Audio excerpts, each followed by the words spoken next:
Rahayu, salam sehat untuk kita semua. Yang saya hormati Komisioner Komnas HAM, sekaligus Ketua Tim Penyusunan Standar Norma dan Pengaturan tentang Hak Atas Pekerjaan yang Layak, dan sekaligus juga Koordinator Subkom Pemajuan Komnas HAM, Ibu Anis Hidayah. Yang saya hormati anggota Komisi Nasional Disabilitas, Bapak Kikin Tarigan. Yang saya hormati para pimpinan maupun perwakilan dari kementerian dan lembaga yang hadir melalui Zoom, seluruh tim penulis standar norma dan pengaturan. Sini saya lihat ada Mas Algif di Zoom, dan seluruh hadirin yang tidak dapat saya sebutkan satu demi satu tanpa mengurangi rasa hormat. Konsultasi publik ini merupakan rangkaian dari proses penyusunan standar norma dan pengaturan mengenai hak atas pekerjaan yang layak yang mulai dilakukan Komnas HAM sejak awal tahun ini. Standar norma dan pengaturan merupakan salah satu dokumen yang dihasilkan oleh Komnas HAM sebagai satu bentuk dokumen yang menyarikan dan juga menarik keterhubungan antara norma hak asasi manusia di tingkat nasional dengan norma hak asasi manusia maupun norma hukum di tingkat nasional di Indonesia. Penyusunan standar norma dan pengaturan ini merupakan satu metode yang diambil oleh Komnas HAM untuk memperlihatkan bahwa universalitas hak asasi manusia menjadi semangat dan nilai yang dikembangkan dalam menjalankan tugas dan fungsi Komnas HAM sebagaimana diatur dalam Undang-Undang Nomor 39 Tahun 1999 tentang hak asasi manusia, bahwa Komnas HAM dapat melakukan upaya-upaya pemajuan hak asasi manusia termasuk di dalamnya melalui rekomendasi-rekomendasi kebijakan maupun penguatan nilai-nilai hak asasi manusia ke dalam tata kelola pemerintahan dan juga dalam memperkaya khasanah hukum atau nilai-nilai di dalam hukum nasional Indonesia.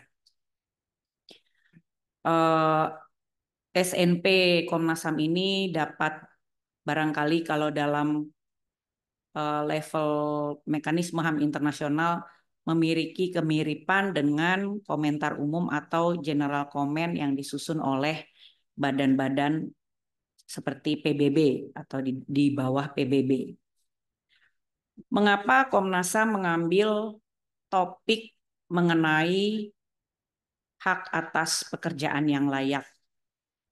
Sebetulnya kalau berbicara mengenai hak atas pekerjaan yang layak, terutama dalam konteks hak pekerja atau hak buruh, tradisi dari diskursus norma maupun hukum terkait hak atas pekerjaan maupun hak atas hak buruh itu sudah lahir jauh sebelum norma hak asasi manusia muncul. Yang kita tahu norma HAM secara internasional dikenal dan lahir tepat pada tahun 1948 dengan lahirnya Deklarasi Umum Hak Asasi Manusia.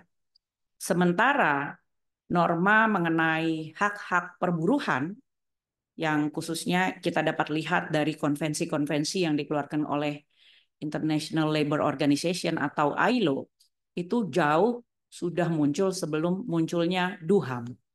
Konvensi pertama ILO muncul pada tahun 1919 ya. Hampir 30 tahun atau 29 tahun sebelum lahirnya DUHAM. Dan konvensi ILO sesungguhnya sudah mengatur berbagai hal yang diatur di dalam DUHAM maupun konvensi-konvensi hak asasi manusia internasional. Konvensi ILO di masa-masa awal sudah mengatur mengenai jam kerja, perbudakan atau kerja paksa, kesetaraan upah, anti diskriminasi, dan terus berkembang hingga saat ini kita melihat konvensi ILO juga mengenali problem-problem yang lebih baru ya. Misalnya keterkaitan hak pekerja dengan isu-isu migrasi dalam konvensi pekerja migran dan keluarganya, lalu juga konvensi mengenai kekerasan di dunia kerja, dan lain sebagainya. Akan tetapi keterkaitan antara hak pekerja atau hak buruh, dalam hal ini hak atas pekerjaan yang layak, tidaklah terpisahkan dari hak asasi manusia. Sehingga dapat dikatakan meskipun cakupan isu hak buruh sangat luas, tetapi hak buruh, hak atas pekerjaan layak adalah bagian dari hak asasi manusia yang menunjukkan bahwa isu-isu di seputar hak pekerja maupun hak atas pekerjaan yang layak erat kaitannya juga dengan hak-hak yang diakui di dalam hak asasi manusia. Misalnya, hak buruh untuk membentuk serikat erat kaitannya dengan hak untuk berkumpul dan membentuk organisasi atau freedom of association yang kita kenal di dalam hak asasi manusia. Demikian juga kebebasan untuk berkumpul secara damai, melakukan demonstrasi, melakukan collective bargain adalah juga hak yang diakui di dalam hak asasi manusia yang menjadi hak dari setiap orang, tidak hanya hak dari mereka yang sedang bekerja atau menjadi buruh. Demikian pula konvensi ataupun hak-hak di dalam hak perburuhan atau hak pekerja mengenali bahwa anak merupakan kelompok yang perlu mendapatkan perhatian khusus. Maka salah satu isu di dalam hak perburuhan adalah isu bagaimana menghapuskan pekerja anak atau buruh anak. SNP hak atas pekerjaan yang layak ini mencoba untuk memotret berbagai aturan, berbagai norma maupun hukum HAM dan juga hukum perburuhan di tingkat internasional dan hak asasi manusia di tingkat nasional dengan tujuan untuk melihat kembali norma-norma yang sesungguhnya telah diakui sebagai norma universal dalam kaitannya dengan hak atas pekerjaan yang layak dan hak asasi manusia.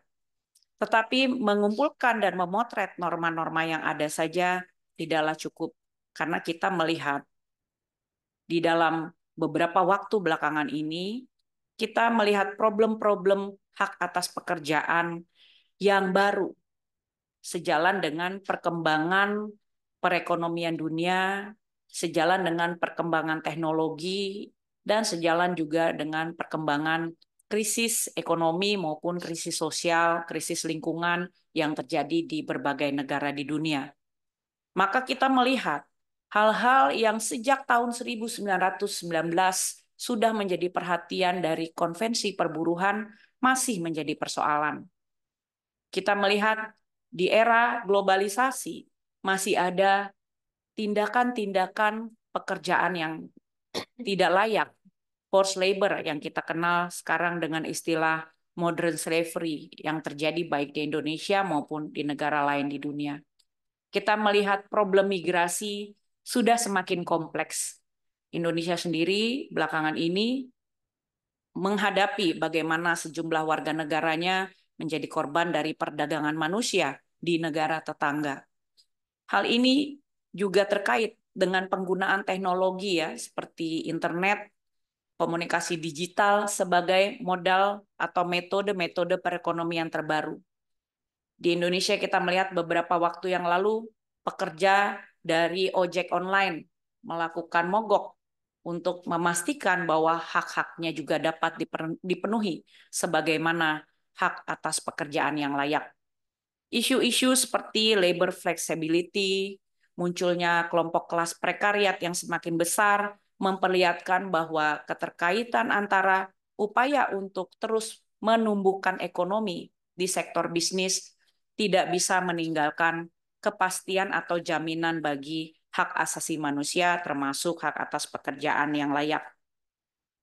Oleh sebab itulah tentu Komnas HAM berharap bahwa keberadaan SNP ini juga akan menyumbang bagi diskursus hak asasi manusia dalam hal-hal lain yang juga sudah disusun oleh Komnas HAM selama ini. Hak atas pekerjaan yang layak terkait dengan persoalan bisnis dan hak asasi manusia. terkait dengan kebebasan berkumpul dan berorganisasi, terkait dengan hak atas kesehatan, dan juga hak-hak lainnya, bahkan terkait dengan hak atas lingkungan yang berkelanjutan. Demikianlah, sebelum membuka acara konsultasi publik ini, izinkan saya mengucapkan terima kasih kepada semua pihak yang sudah mempersiapkan terselenggaranya konsultasi publik ini, baik di Jakarta maupun di daerah lain ini di bawah pengampuan Ibu Anies, dan juga para penulis yang hadir di sini ada Mas Algif, mungkin ada Ibu Asi, ada Mbak Nabila, dan juga para tentunya perwakilan dari kementerian lembaga pada pagi hari ini yang menyempatkan waktu di tengah kesibukan untuk hadir dan memberikan sumbangan pikirannya kepada naskah yang sedang disusun oleh Komnas HAM, yaitu standar norma dan pengaturan hak atas pekerjaan yang layak. Demikian, apabila ada kekurangan atau kesalahan di dalam penyampaian ini, mohon dapat dimaafkan. Dan dengan ini maka saya membuka konsultasi publik penyusunan standar norma dan pengaturan mengenai hak atas pekerjaan yang layak. Wassalamualaikum warahmatullahi wabarakatuh. Salam sejahtera untuk kita semua.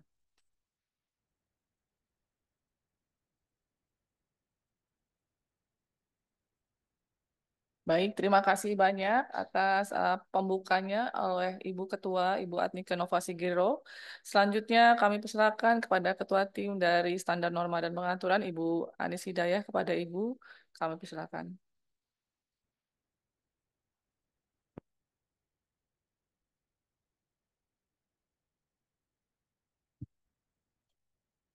Terima kasih. Selamat pagi. Assalamualaikum warahmatullahi wabarakatuh. Yang saya hormati Bu Adnike, Ketua Komnas HAM Republik Indonesia,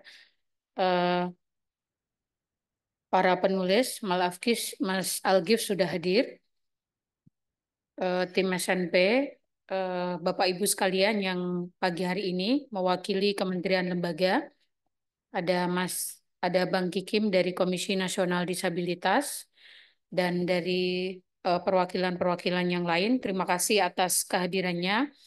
Tadi sudah disampaikan oleh Ibu Adnike bahwa SNP ini adalah bagian dari upaya dan semoga juga bisa menjadi kontribusi bagi Komnas HAM untuk mendorong peningkatan perbaikan kondisi ketenagakerjaan di Indonesia, karena dalam laporan tahunan Komnas HAM yang kami luncurkan setiap tahun, situasi ketenagakerjaan menjadi salah satu situasi di mana praktek pelanggaran hak asasi masih terus terjadi, sehingga ini juga menjadi salah satu alasan kenapa Komnas HAM menyusun standar norma dan pengaturan tentang hak atas pekerjaan yang layak, sehingga nantinya bisa digunakan oleh semua pihak dalam mewujudkan situasi kerja layak bagi para pekerja, terutama para pekerja yang ada di sektor-sektor yang selama ini rentan. Tadi beberapa sudah disinggung oleh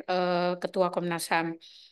Bapak Ibu sekalian, mungkin bisa sambil di slide, bahwa selain serangkaian instrumen hak asasi internasional, hak asasi manusia internasional yang juga banyak sekali mengandung terkait dengan hak asasi terkait pekerjaan yang layak, sesungguhnya di dalam konstitusi kita juga bahkan di dalam 2 pasal gitu ya, tidak hanya 1 pasal, menegaskan tentang setiap warga negara memiliki hak atas pekerjaan dan penghidupan yang layak bagi kemanusiaan.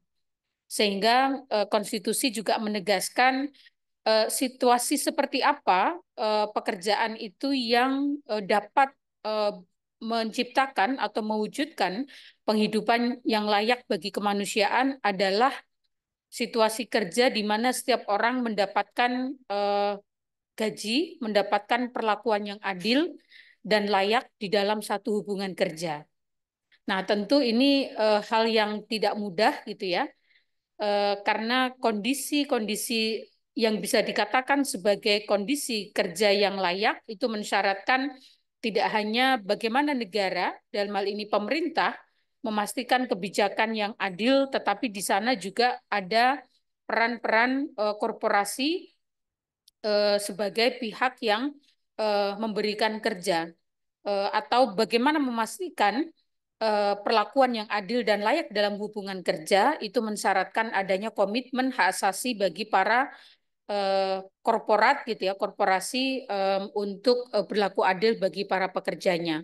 Nah, ini yang membuat situasi makin kompleks, bagaimana kemudian beragam pelanggaran hak asasi manusia kemudian muncul dalam relasi kerja yang selama ini ada atau terbangun. Di Indonesia setidaknya cukup banyak ya angkatan kerja, nanti akan disampaikan oleh Mas Algif gitu ya. Kalau kita mendiskusikan pekerja itu sebenarnya kita sedang mendiskusikan berapa juta orang di Indonesia dan juga sekaligus berapa juta warga negara kita yang bekerja di luar negeri.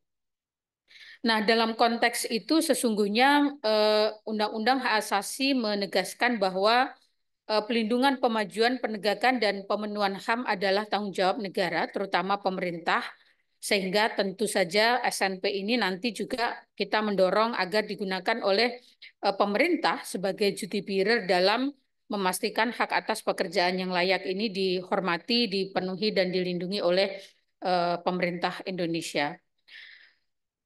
Bapak Ibu sekalian, tadi Bu Adnika sudah menyampaikan serangkaian instrumen hukum dan instrumen hak asasi manusia yang relevan terkait dengan jaminan pelindungan bagi para pekerja kita di tingkat nasional, regional, dan internasional. Kalau di tingkat internasional, serangkaian instrumen hak asasi manusia, nyaris semua instrumen-instrumen HAM itu juga menyinggung atau memberikan jaminan terkait dengan hak-hak atas pekerjaan yang layak atau hak atas pekerjaan yang layak. Mungkin bisa di next slide. Kita bisa melihat misalnya dari CEDAW, Konvensi Anti Diskriminasi Terhadap Perempuan, ini secara khusus juga menyinggung bahwa setiap perempuan berhak untuk memiliki kesempatan kerja yang sama antara laki-laki dan perempuan, termasuk dalam hal kesetaraan upah, kemudian soal jabatan, dan lain sebagainya.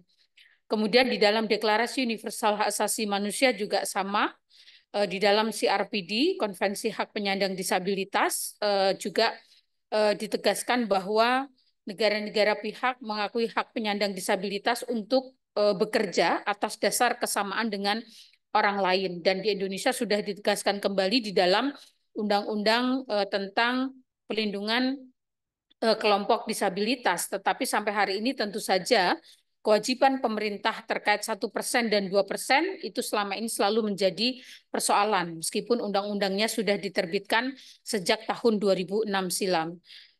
Nanti Pak Kikim saya kira juga bisa memberikan input kepada kita semua. Bisa di next, di kovenan yang lain kita juga bisa melihat di konvensi anti ras, penghapusan ras dan diskriminasi ras dan etnis itu juga ditegaskan terkait dengan hak untuk bekerja, mulai dari kebebasan memilih pekerjaan, kondisi kerja yang adil dan menguntungkan. Kemudian tentu saja di Konvensi Hak Ekonomi Sosial Budaya, kemudian Konvensi Hak Sipil dan Politik, dan Konvensi mengenai Perlindungan Pekerja Migran dan Anggota Keluarga, dan tentu di seluruh konvensi-konvensi pokok ILO yang semuanya juga sudah diratifikasi oleh pemerintah Indonesia. Artinya nyaris di seluruh instrumen hak asasi manusia internasional ini mengatur tentang hak atas pekerjaan yang layak. Karena apa? Karena sejarah panjang tentang kondisi kerja yang selama ini rentan mengalami kondisi kerja paksa dan juga perbudakan, itulah yang kemudian menjadi salah satu latar belakang besar betapa seluruh instrumen hak asasi manusia juga mengatur tentang hak atas pekerjaan yang layak. Next. Di luar itu, Bapak Ibu sekalian, seperti yang saya sampaikan, dalam setiap laporan tahunan terkait dengan kondisi hak asasi manusia di Indonesia, terutama terkait dengan ketenagakerjaan, Komnas HAM mengidentifikasi aduan-aduan terkait dengan ketenagakerjaan cukup banyak dan cukup kompleks, baik itu situasi pekerjaan yang di dalam maupun di luar negeri. Misalnya kalau kita melihat pada periode 2020 hingga 2023, Komnas HAM menerima sekitar 633 aduan terkait potensi pelanggaran hak pada pekerja.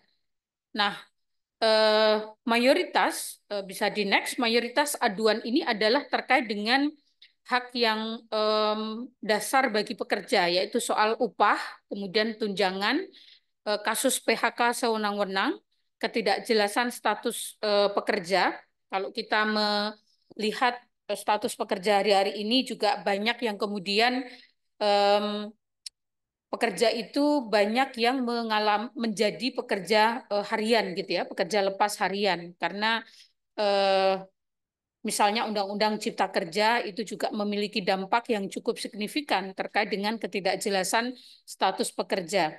Kemudian juga kasus-kasus terkait union busting, kasus-kasus terkait penurunan pangkat dan mutasi sewenang-wenang, kemudian larangan pembentukan serikat pekerja, dan lain-lain termasuk juga aduan terkait dengan kasus yang dihadapi oleh pekerja migran kita di luar negeri. Pihak yang paling banyak diadukan dalam hal ini adalah korporasi dan pemerintah pusat. Bisa di next. Nah, siapa yang selama ini banyak menjadi korban dalam kasus terkait dengan hak atas pekerjaan yang layak adalah pekerjanya itu sendiri, baik itu individu maupun serikat buruh, kemudian pekerja kelompok khusus, dalam hal ini adalah pekerja migran, pekerja disabilitas, keluarga pekerja migran, dan juga pekerja perempuan. Kasus-kasus yang dialami mulai dari kriminalisasi, intimidasi, ancaman hilangnya pekerjaan, pemotongan upah, larangan pembentukan serikat, delay injustice, dan pembatasan hak atas keadilan. Bapak Ibu sekalian, bisa di next, tadi juga sudah disinggung oleh Ketua Komnas HAM, Bu Adnike, bahwa dalam konteks kewenangan Komnas HAM dan juga tujuan dibentuknya Komnas HAM adalah untuk mengembangkan kondisi yang kondusif bagi pelaksanaan hak asasi manusia di Indonesia dan untuk meningkatkan pelindungan dan penegakan HAM. Untuk itu juga menyinggung dan relevan dengan fungsi-fungsi pengkajian, penelitian, penyuluhan, pemantauan, mediasi tentang hak asasi, maka Komnas HAM sejak tahun 2018 melakukan upaya untuk menggunakan kewenangan atributif berdasarkan pasal 8 ayat 1 dan ayat 2 Undang-Undang 12 tahun 2011 yang sudah dirubah tentang pembentukan peraturan perundang-undangan, maka Komnas HAM melakukan pembentukan peraturan perundang-undangan yang dikeluarkan dalam bentuk peraturan Komnas HAM Republik Indonesia, di mana peraturan yang dikeluarkan oleh komisi yang dibentuk berdasarkan undang-undang mempunyai kekuatan mengikat sepanjang berdasarkan kewenangan yang dimiliki. Bisa di next, Mbak Delsi. Ya, next. Next. Nah, Bapak Ibu sekalian, sepanjang 2018-2024, Komnas HAM sudah setidaknya mempublikasi sekitar 13 SNP, yang itu juga didiseminasikan kepada kementerian, lembaga, pemerintah daerah, organisasi masyarakat sipil, karena kita ingin mendorong bahwa berdasarkan SNP ini, para pihak memiliki satu referensi terkait dengan hak asasi manusia yang bisa diterapkan lebih optimal. Next. Nah, standar norma dan pengaturan tentu kita susun berdasarkan norma-norma yang ada di tingkat internasional, norma-norma hak asasi manusia, kemudian konstitusi, undang-undang hak asasi, dan juga undang-undang yang lain yang relevan, yang ini merupakan panduan penjelasan pemaknaan terkait dengan hak asasi manusia. Next. Nah, kita berharap ini bisa digunakan oleh para penyelenggara negara, kemudian aparat penegak hukum, korporasi, masyarakat, dan organisasi masyarakat sipil. Terkait SNP yang kita diskusikan pada pagi hari ini, tentu Komnas HAM ingin mendapatkan masukan mulai dari hal-hal yang sifatnya konseptual ya, pengertian hak atas pekerjaan yang layak, mungkin bisa di next. Kemudian ruang lingkupnya SNP sendiri, kemudian legalitas kerja, prosedur legal, penegakan hukum, termasuk juga pengawasan, regulasi, kelembagaan, sumber daya, dan lain sebagainya. Kemudian menyangkut hak-hak pekerja terkait jam kerja, kondisi kerja, perlakuan yang adil, pelindungan bagi tenaga kerja, pelindungan terhadap kelompok kerja khusus, pekerja migran, kemudian pekerja disabilitas, pekerja di sektor-sektor lain, tadi prekariat, dan pemberdayaan pekerja, termasuk bagaimana tanggung jawab dan kewajiban pengusaha dalam hal memastikan penghormatan, pelindungan, dan pemenuhan hak atas pekerjaan yang layak bagi pekerja. Terakhir, Bapak Ibu sekalian,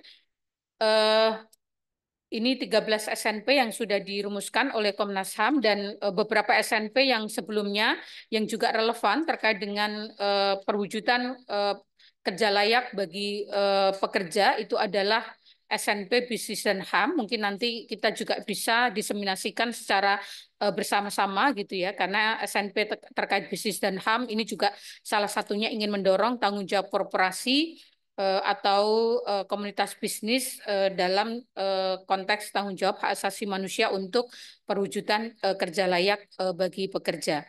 Mungkin itu yang bisa saya sampaikan. Mudah-mudahan nanti semua yang hadir bisa memberikan masukan terkait dengan substansi draft SNP kita yang nanti akan disampaikan oleh Mas Algif. Terima kasih. Saya kembalikan Mbak Delsi. Selamat pagi. Assalamualaikum warahmatullahi wabarakatuh. Baik, terima kasih Bu Anis atas penyampaian atau pengantar dari penyusunan standar norma dan pengaturan tentang hak atas pekerjaan. Berikutnya adalah paparan yang akan disampaikan oleh Mas Algif. Saya bantu untuk tampilkan di layar ya Mas Algif. Silakan Mas Algif. Terima kasih Mbak Delsi. Assalamualaikum warahmatullahi wabarakatuh. Salam sejahtera Bapak Ibu semua. Yang saya hormati Ibu Pimpinan Komnas HAM, Ketua, Bu Adnika Novasigiro, kemudian Ibu Anis Hidayah, Komisioner sekaligus Ketua Tim Penyusunan Standar Norma dan Pengaturan tentang Hak Atas Pekerjaan yang Layak. Dan yang saya hormati Bapak Ibu semua perwakilan dari kementerian dan lembaga. Saya Algifari Aksa, saya mewakili tim penyusun dan juga tim Komnas HAM terkait standar norma dan pengaturan ini. Ada 3 tim penyusun dalam standar norma dan pengaturan ini. Pertama, saya sendiri, Algifari Aksa, saya adalah praktisi hukum, saya juga pengajar tidak tetap di Sekolah Tinggi Hukum Indonesia Jentera untuk hukum perburuhan, dan saya sebelumnya aktif di Lembaga Bantuan Hukum Jakarta selama 10 tahun, sebuah lembaga yang juga banyak menangani masalah ketenaga kerjaan, setidaknya ada 300 sampai 400 kasus per tahun yang masuk ke LBH Jakarta. Kemudian saya ada Nabila Rizfa Izzati, beliau adalah dosen hukum ketenaga kerjaan UGM, saat ini sedang melakukan studi di Queen Mary University terkait ketenaga kerjaan juga. Kemudian ada Mbak Indrasari Chandraningsi atau biasa dipanggil Mbak Asih. Beliau merupakan ahli terkait ketenaga kerjaan dan peneliti yang cukup lama, mungkin seingat saya beliau sudah lebih dari 15 tahun meneliti soal ketenaga kerjaan, dan kami juga bersama tim Komnas HAM, ada Mbak Delsi, ada Mas Ono, dan kawan-kawan yang sudah bekerja lebih dari 6 bulan untuk penyusunan standar norma dan pengaturan ini. Adapun tujuan konsultasi publik ini, pertama tentunya adalah partisipasi publik, karena bagian dari penyusunan peraturan perundang-undangan kami ingin memastikan bahwa penyusunan standar norma dan pengaturan ini sesuai dengan ketentuan penyusunan peraturan perundang-undangan, yang mana harus ada keterlibatan berbagai aktor, ada partisipasi publik yang kami minta untuk memberikan masukan gitu ya. tidak hanya dari kementerian dan lembaga, nanti juga ada dari akademisi, dari praktisi, dari kelompok masyarakat sipil, termasuk di dalamnya juga ada serikat buruh, dan kami juga memastikan bahwa standar norma dan pengaturan ataupun draftnya ini bisa diakses oleh publik. Ini juga sudah dipublikasikan oleh Komnas HAM melalui website dan juga platform yang lain. Kemudian untuk akuntabilitas dan tentunya ingin mendengarkan masukan dari semua pihak. Jadi tidak hanya dari aspek hak asasi manusia, tidak hanya dari aspek hukum, kami juga ingin mendengar masukan dari pihak-pihak lain, terutama dari kementerian dan lembaga terkait aspek teknis mungkin ataupun aspek yang lebih rinci ataupun aspek yang lebih implementatif gitu ya. Kemudian eh, ini merupakan bagian ataupun rangkaian dari penyusunan ataupun konsultasi publik. Pertama, sudah ada konsultasi publik di 15-16 Agustus kemarin di Palu. Itu juga kami mengundang berbagai instansi terkait dan juga dari kelompok masyarakat sipil seperti serikat buruh, serikat ataupun serikat pekerja dan lembaga penelitian mengenai ketenaga kerjaan. Kemudian 21 Agustus kemarin, 20 sampai 21 Agustus kemarin ada konsultasi publik di Bandung. Kemudian ada juga konsultasi publik melalui media sosial pada 15 Agustus hingga 15 September kemarin.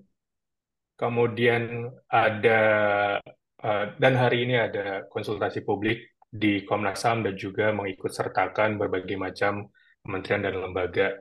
Nanti di siang hari ada konsultasi publik dengan serikat buruh dan kelompok masyarakat sipil. Mungkin bisa dilanjutkan, Mbak Delsi, slide-nya.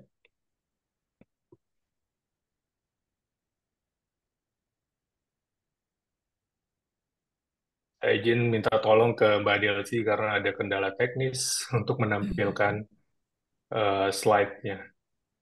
Lanjut, Mbak. Struktur laporan. Ada setidaknya lima bab. Kami ingin sampaikan terlebih dahulu struktur SNP. Jadi bukan struktur laporan, kami revisi Bapak Ibu semua.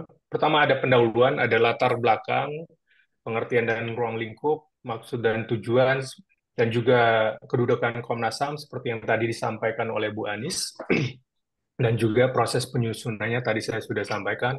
Oh, ini ada uh, ada proses penulisan dan FGD dengan Komnas HAM, kemudian juga ada konsultasi publik dan penulisan kembali. Jadi yang Bapak Ibu terima, baik kemarin ketika ada undangan dan juga hari ini ditampilkan di uh, chat di Zoom kembali, itu merupakan draft kedua hasil dari konsultasi dan berbagai FGD.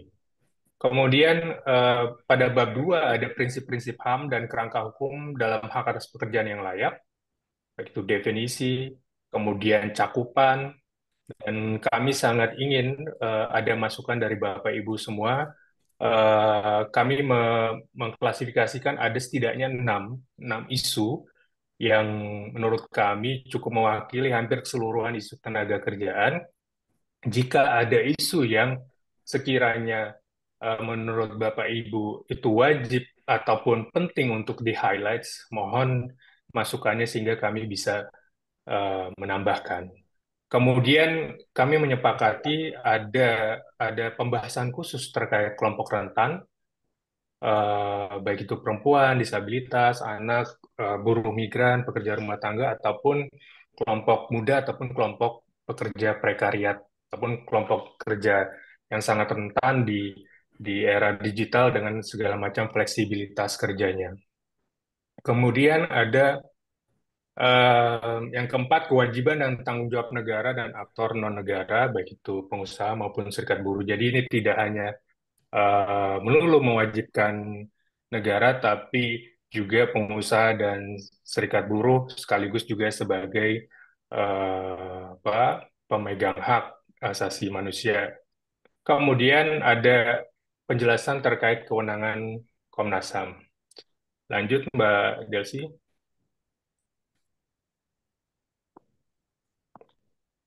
Seperti yang tadi disampaikan oleh Bu Anies, penyusunan standar norma dan pengaturan ini merupakan bagian dari pelaksanaan tugas dan fungsi Komnas HAM. Komnas HAM punya tugas dan wewenang untuk memantau dan menilai situasi ketenagakerjaan di Indonesia. Kemudian ini juga hasil dari temuan dan juga laporan kepada Komnas HAM dan refleksi dari berbagai pengaduan dan kasus-kasus yang ditangani oleh Komnas HAM, di mana salah satu yang paling banyak itu terkait ataupun laporan terkait ketenagakerjaan. Nah, Komnas HAM ingin berperan karena memang sudah tugasnya juga sesuai Undang-Undang HAM dan seterusnya. Komnas HAM ini juga mengoptimalkan perannya dalam pemenuhan hak atas pekerjaan yang layak.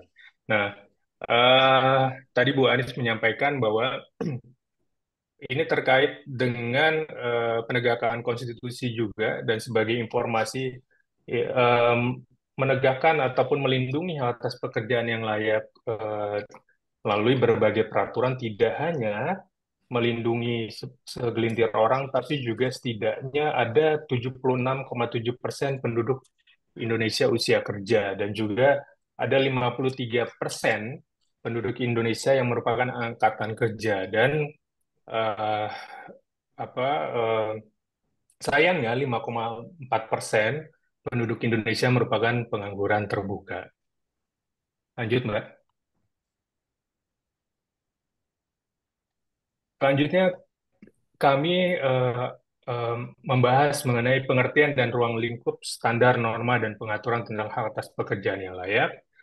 Di standar norma dan pengaturan di dalam draft, kami merumuskan hak atas pekerjaan yang layak adalah suatu hak individual yang dimiliki oleh setiap orang, tetapi pada saat yang sama juga merupakan suatu hak kolektif yang mencakup semua bentuk pekerjaan, baik itu pekerjaan mandiri maupun pekerjaan yang diupah. Jadi ini tidak hanya melindungi individu-individu, tapi juga melindungi kelompok orang, ataupun ini juga terkait dengan hak untuk berorganisasi ataupun berkumpul. Sebagaimana juga berdasarkan Kovenant Internasional Hak Ekonomi, Sosial, dan Budaya yang sudah diratifikasi oleh Undang-Undang 11 tahun 2005, di dalam pasal 6 sampai pasal 9 itu ada ketentuan mengenai atas pekerjaan yang layak, dan di pasal 8 seingat saya itu juga mengatur mengenai hak pekerja untuk berserikat. Kemudian kami juga banyak merujuk definisi ataupun ketentuan Organisasi Buruh Internasional ataupun ILO yang menyatakan kesempatan yang sama bagi seluruh perempuan dan laki-laki untuk memperoleh pekerjaan yang layak dalam kondisi yang bebas, sejajar, aman, dan bermartabat.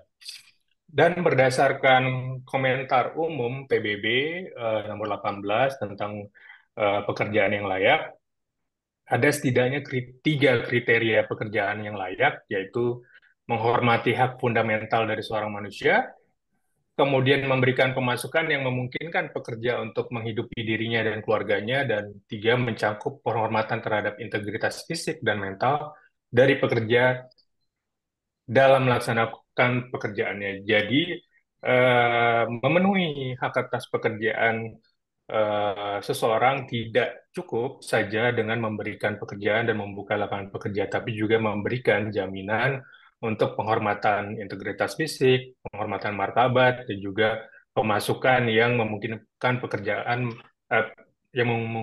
pekerja menghidupi dirinya dan keluarganya. Jadi, jika ada orang atau warga negara yang sudah bekerja terpenuhi aksesnya atas pekerjaan, itu belum cukup, karena kita harus melihat bagaimana gajinya, bagaimana K3-nya, dan apakah dia didiskriminasi ataupun seterusnya. Jadi ada banyak hak-hak yang lain yang harus dipenuhi untuk dikatakan bahwa sudah terpenuhi hak atas pekerjaan yang layak. Lanjut, Mbak. Lebih lanjut, kami juga tetap mengacu kepada komentar umum atas hak atas pekerjaan yang layak yang dikeluarkan oleh PBB. Ada tiga prinsip. Pertama, ketersediaan, kemudian aksesibilitas, ketersediaan tadi, membuka lapangan pekerjaan, kemudian memberikan akses pekerjaan, dan akses pekerjaan itu juga tidak hanya akses fisik, tapi juga perlindungan dari diskriminasi. Ini juga erat kaitannya dengan bagaimana akses penyandang disabilitas dalam memperoleh pekerjaan. Dan kemudian juga bagaimana praktek membuka hak atas pekerjaan dari kelompok ataupun penyandang disabilitas. Misalnya di Indonesia sudah ada kewajiban untuk 2% minimum pekerja di BUMN itu harus dari penyandang disabilitas, kemudian 1% di sektor swasta, tapi bagaimana juga implementasinya. Yang ketiga, akseptabilitas dan mutu pekerjaan, jadi tidak setelah tersedia kemudian dapat diakses, bagaimana dengan mutu pekerjaannya, apakah sesuai dengan K3 atau tidak, kemudian bagaimana kualitas pekerjaannya, dan saat ini Indonesia sedang disorot terkait kondisi kerja di sektor tambang, terutama di sektor nikel gitu ya, yang mana terjadi banyak kecelakaan kerja dan juga ada banyak orang meninggal karena kecelakaan kerja, dan itu juga sebabnya kemarin Komnas HAM mengadakan konsultasi publik di Sulawesi di Palu karena kami menemukan bahwa banyak kasus pelanggaran K3 terutama di sektor tambang di sekitar Sulawesi dan Maluku. Lanjut, Mbak. Maksud dan tujuan tentunya menjawab kebutuhan adanya rujukan bersama dalam pemaknaan, penilaian, dan petunjuk pelaksanaan atas kaidah-kaidah HAM dan peristiwa yang terjadi di dalam dunia ketenagakerjaan di Indonesia, menjadi ukuran dan menyusun dan menjalankan aturan terkait hak atas pekerjaan yang layak di Indonesia dan berfungsi sebagai tolak ukur untuk membandingkan tindakan yang sejalan dengan HAM dan yang melanggar HAM. Jadi ini sifatnya tidak menegasikan aturan-aturan yang lain. Kami bermaksud untuk melengkapi dan menjadikan tolak ukur bagaimana pemenuhan standar hak asasi manusia. Dan kami juga berharap bahwa ini bisa melengkapi mana saja ketentuan hak asasi manusia yang tidak tercantum dalam berbagai peraturan perundang-undangan yang sudah ada selama ini. Tentunya peraturan perundang-undangan terkait ketenagakerjaan. Sebagai contoh, misalnya saat ini sedang ada diskursus yang cukup menarik menurut kami terkait usia kerja. Komentar umum PBB mengenai hak atas pekerjaan itu melarang adanya diskriminasi usia, membatasi usia kecuali anak ya, gitu. Yang jelas membatasi usia maksimum pekerja itu dianggap sebagai suatu tindakan yang diskriminatif. Tempat ada perdebatan dan kemudian ada pihak yang menyatakan yang mengajukan judicial review ke Mahkamah Konstitusi dan Mahkamah Konstitusi menyatakan bahwa itu tidak melanggar konstitusi. Nah, ini perdebatan yang menurut kami bisa juga diisi oleh standar norma dan pengaturan terkait hak atas pekerjaan yang layak. Lanjut, Mbak.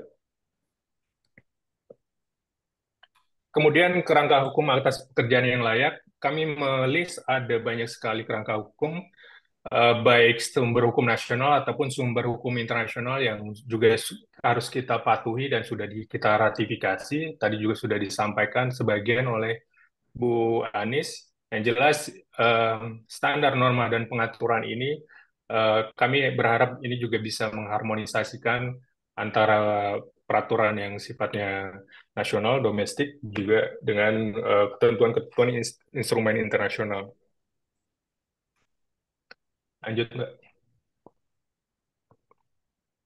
Cakupan hak atas pekerjaan yang layak, sekali lagi saya ingin mengingatkan ataupun menegaskan bahwa ada 6 isu cakupan hak atas pekerjaan yang layak, tapi Bapak Ibu semua bisa mengkritisi ataupun menambahkan.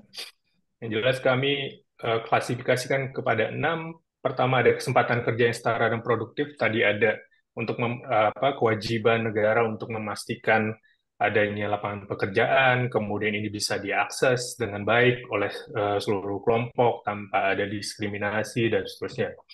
Kemudian yang kedua, kebebasan berserikat, dialog sosial dan perundingan bersama.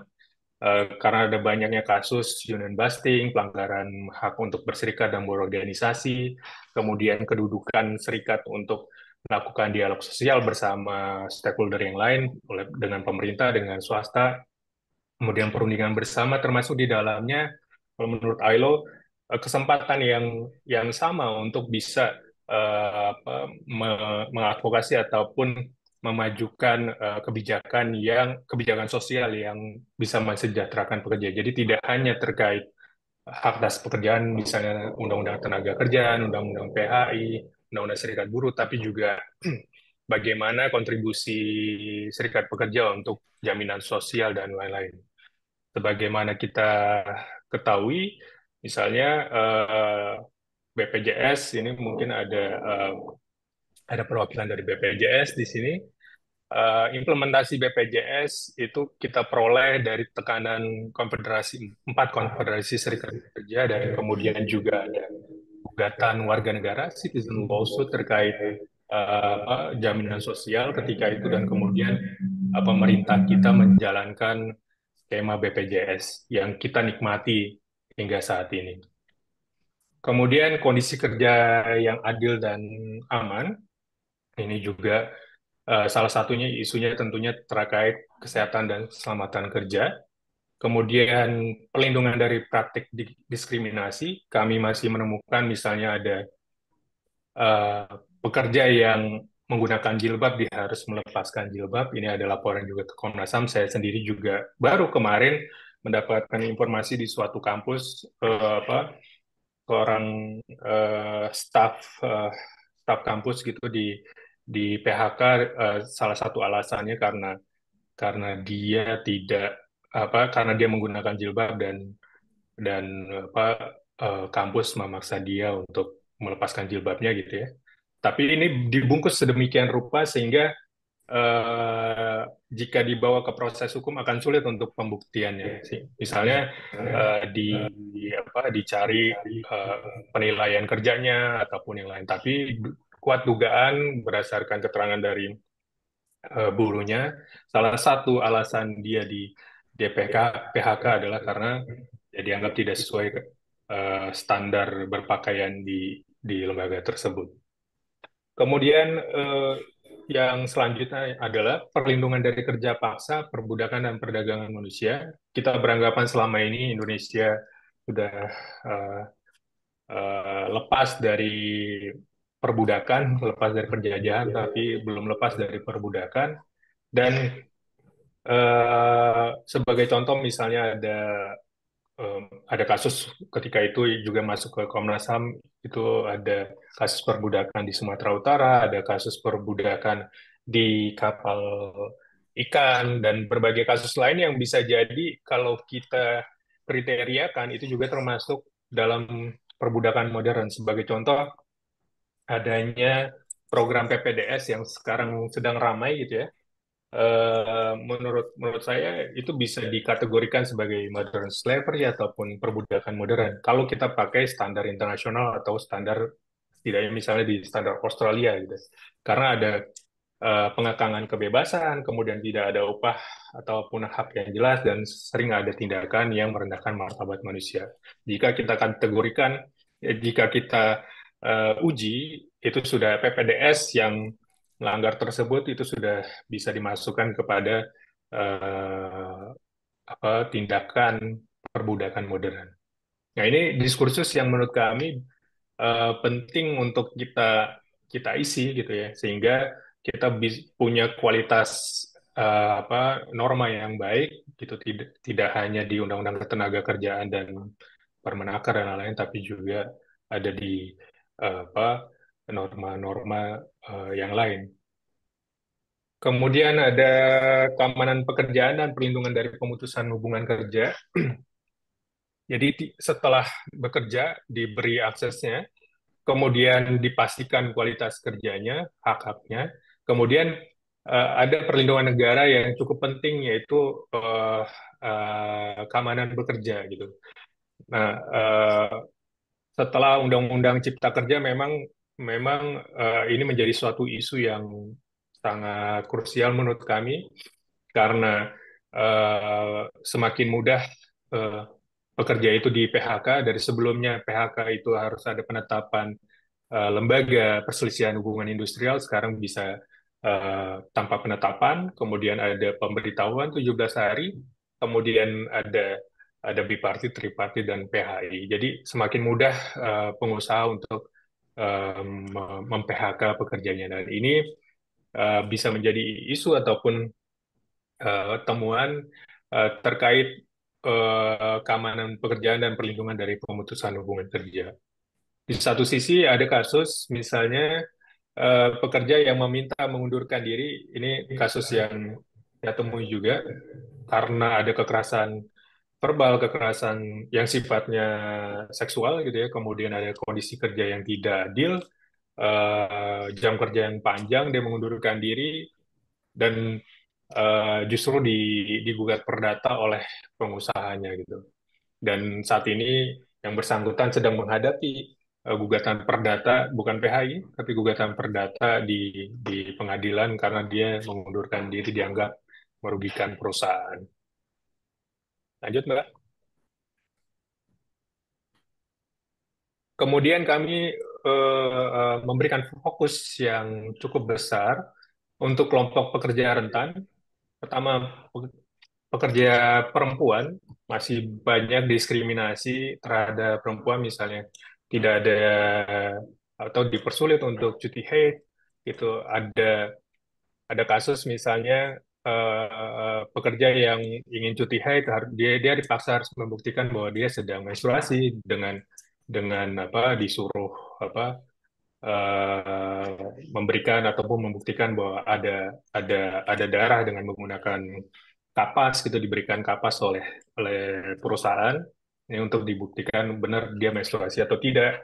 Kemudian juga ada PHK ketika apa, pekerja perempuan itu sedang hamil. Kemudian ada juga kekerasan seksual ataupun pelecehan seksual di tempat kerja.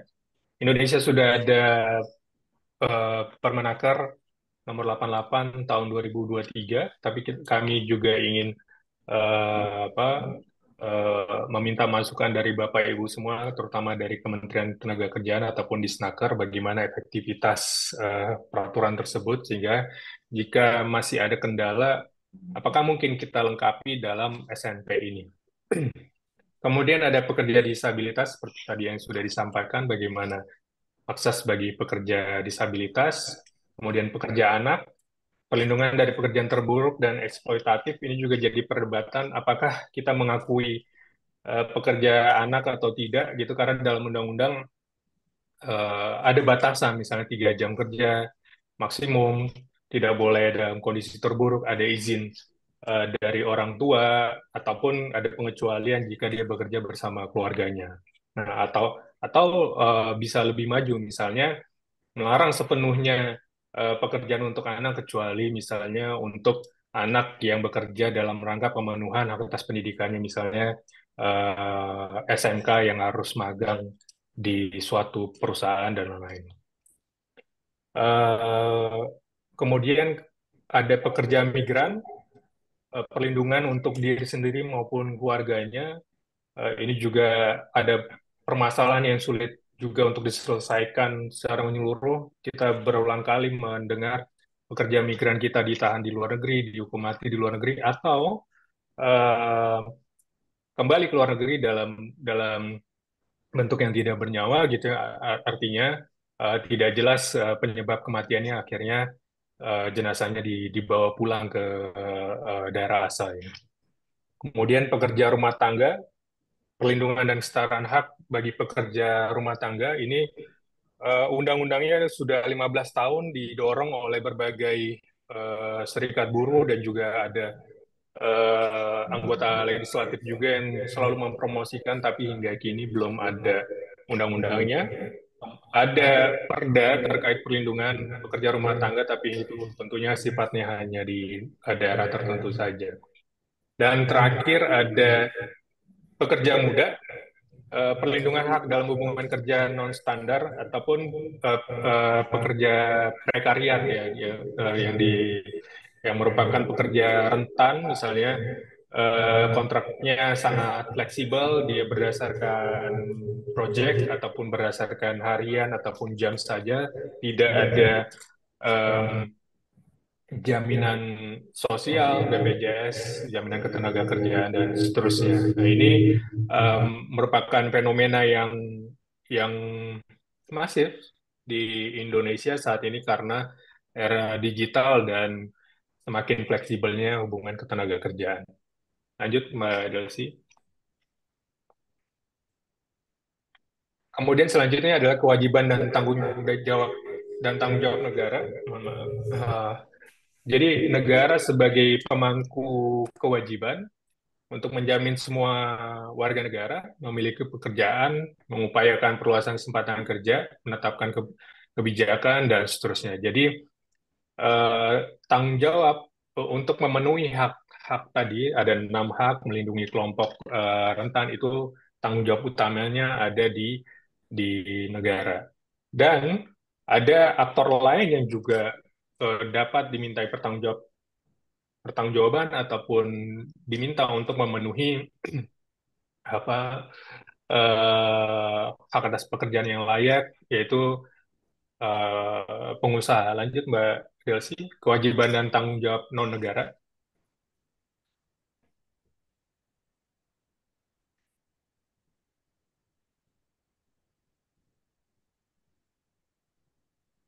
Lanjut, Mbak.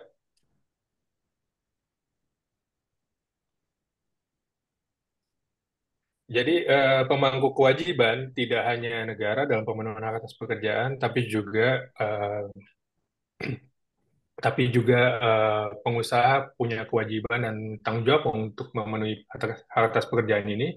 Pertama, melaksanakan peraturan perundang-undangan terkait ketenagakerjaan, memberikan hak dan kewajiban buruh atau pekerja tanpa membedakan jenis kelamin, suku, ras, agama, warna kulit, aliran politik, dan seterusnya. Kemudian membayar upah dengan layak, mendaftarkan pekerjaannya menjadi peserta jaminan sosial, menerapkan K3, prinsip-prinsip K3, kemudian menghormati hak untuk berserikat, mengupayakan untuk tidak terjadi PHK. Apabila terpaksa untuk melakukan PHK, harus ditempuh jalur ataupun ada pemenuhan tanggung jawab atau ataupun pesangon penghargaan masa kerja dan penggantian hak yang layak. Kemudian turut serta dalam dialog sosial dengan pihak-pihak yang terlibat dalam hubungan kerja, baik itu pekerja ataupun buruh maupun pemerintah. Kami juga meng-highlight kewajiban dan tanggung jawab serikat buruh dalam hal ini untuk memperjuangkan, membela, melindungi hak dan kepentingan pekerja ataupun buruh. Jadi kami juga menemukan adanya serikat yang tidak bertanggung jawab kepada anggotanya ataupun bahkan tidak memperjuangkan anggotanya gitu. Kemudian memiliki hak dan kewajiban yang sama di depan hukum sebagai representasi pekerja yang menjadi anggotanya, menerima anggota tanpa membedakan aliran politik, agama, suku, dan jenis kelamin. Kemudian membuka keanggotaannya terhadap pekerja yang berada di luar hubungan kerja formal, misalnya ada serikat pekerja yang terbatas hanya di satu sektor saja ataupun hanya untuk pekerja formal saja, padahal kondisinya adalah banyak pekerja yang tidak bisa berserikat karena dia tidak jelas apa hubungan kerjanya dengan pemberi kerja karena kontraknya yang berulang ataupun kontraknya yang berganti-ganti dan tidak dalam jangka waktu yang panjang sama seperti pekerja formal. Kemudian melindungi dan membela anggotanya dari pelanggaran hak-hak ketenagakerjaan serta memperjuangkan kepentingan pekerja atau buruh, turut serta dalam dialog sosial, kemudian mempertanggungjawabkan kegiatan organisasi kepada anggota sesuai anggaran dasar dan anggaran rumah tangga. Lanjut, Mbak. Eh, Kemudian ada kewenangan Komnas, tadi juga sudah disampaikan di awal dan sudah disampaikan juga oleh Bu Anisida ya. Lanjut, Mbak. Lanjut.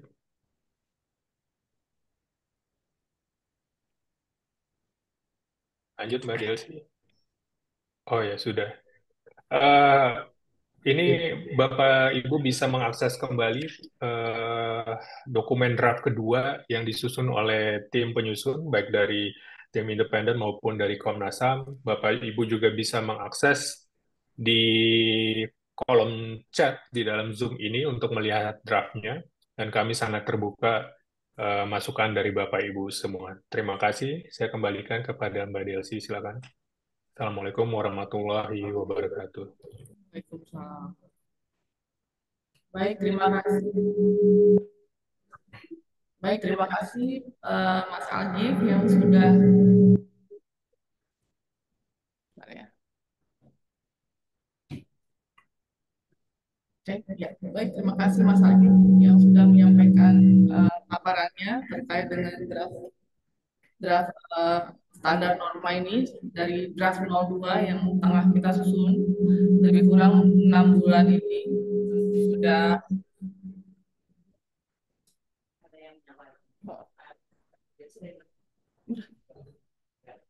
Ya, baik. Sudah. Baik, baik, terima kasih banyak atas paparan singkatnya dari Mas Algif dari draft 02 yang sudah disampaikan tadi terkait hak dan kewajiban, kemudian apa saja yang kewajiban yang dimiliki oleh beberapa dari negara maupun dari Serikat Buruh itu sendiri. Nah, dalam sesi berikutnya adalah kita akan menerima atau mendengarkan masukan dari Bapak Ibu yang hadir secara online bersama kami di pagi hari ini. Untuk itu mungkin kita undang langsung bagi Bapak Ibu yang ingin Pak Kikin. Silakan Pak Kikin. Baik, terima kasih. Selamat siang, Bapak Ibu sekalian yang saya hormati, Bu Ketua Komisi Nasional Hak Asasi Manusia, kemudian juga Bapak Ibu komisioner yang hadir maupun di ruang Zoom ataupun secara offline. Pertama, terima kasih atas undangan, dan kedua, tentu saja terima kasih atas perhatian yang sangat baik kepada disabilitas dan juga isu disabilitas. Terutama pertama telah dibuatkan bab secara khusus yang membahas tentang kelompok rentan, di mana tenaga kerja disabilitas adalah salah satu di dalamnya. Beberapa masukan yang ingin saya sampaikan, pertama terkait dengan afirmasi pemenuhan hak pekerjaan kepada penyandang disabilitas terkait yang 2% dan 1% tadi memang sudah diungkapkan, sudah disinggung juga. Permasalahannya di sini ada beberapa hal. Yang pertama di hulunya adalah tidak tersedianya tenaga kerja disabilitas yang mempunyai latar belakang pendidikan yang sesuai. Sebagaimana kita ketahui, hampir sebagian besar penyandang disabilitas itu kurang terdidik sehingga pekerjaannya lebih banyak di sektor informal. Nah, ini menjadi permasalahan tersendiri. Selain itu juga adalah terkait dengan keterampilan dari para penyandang disabilitas yang ketika mereka masuk ke dalam dunia kerja itu akan menjadi hambatan tersendiri. Ini sering menjadi alasan para penerima kerja ketika mereka membuka lowongan pekerjaan namun tidak dapat terpenuhi karena tidak tersedianya tenaga terdidik dan tenaga terampil. Di hulunya itu ada, tadi sudah disinggung juga, ekosistem pekerjaan terkait dengan aksesibilitas, terkait dengan akomodasi yang layak, dan juga terkait dengan pemahaman atau perspektif disabilitas yang belum dipahami oleh baik itu pihak penerima kerja ataupun juga termasuk di dalamnya adalah karyawan dan serikat kerja. Ya, ini penting karena apa? Karena eh, tidak sedikit juga penyandang disabilitas yang telah bekerja, tetapi karena ekosistem pekerjaan yang tidak mendukung, akhirnya mereka uh, menarik diri dan tidak bekerja lagi.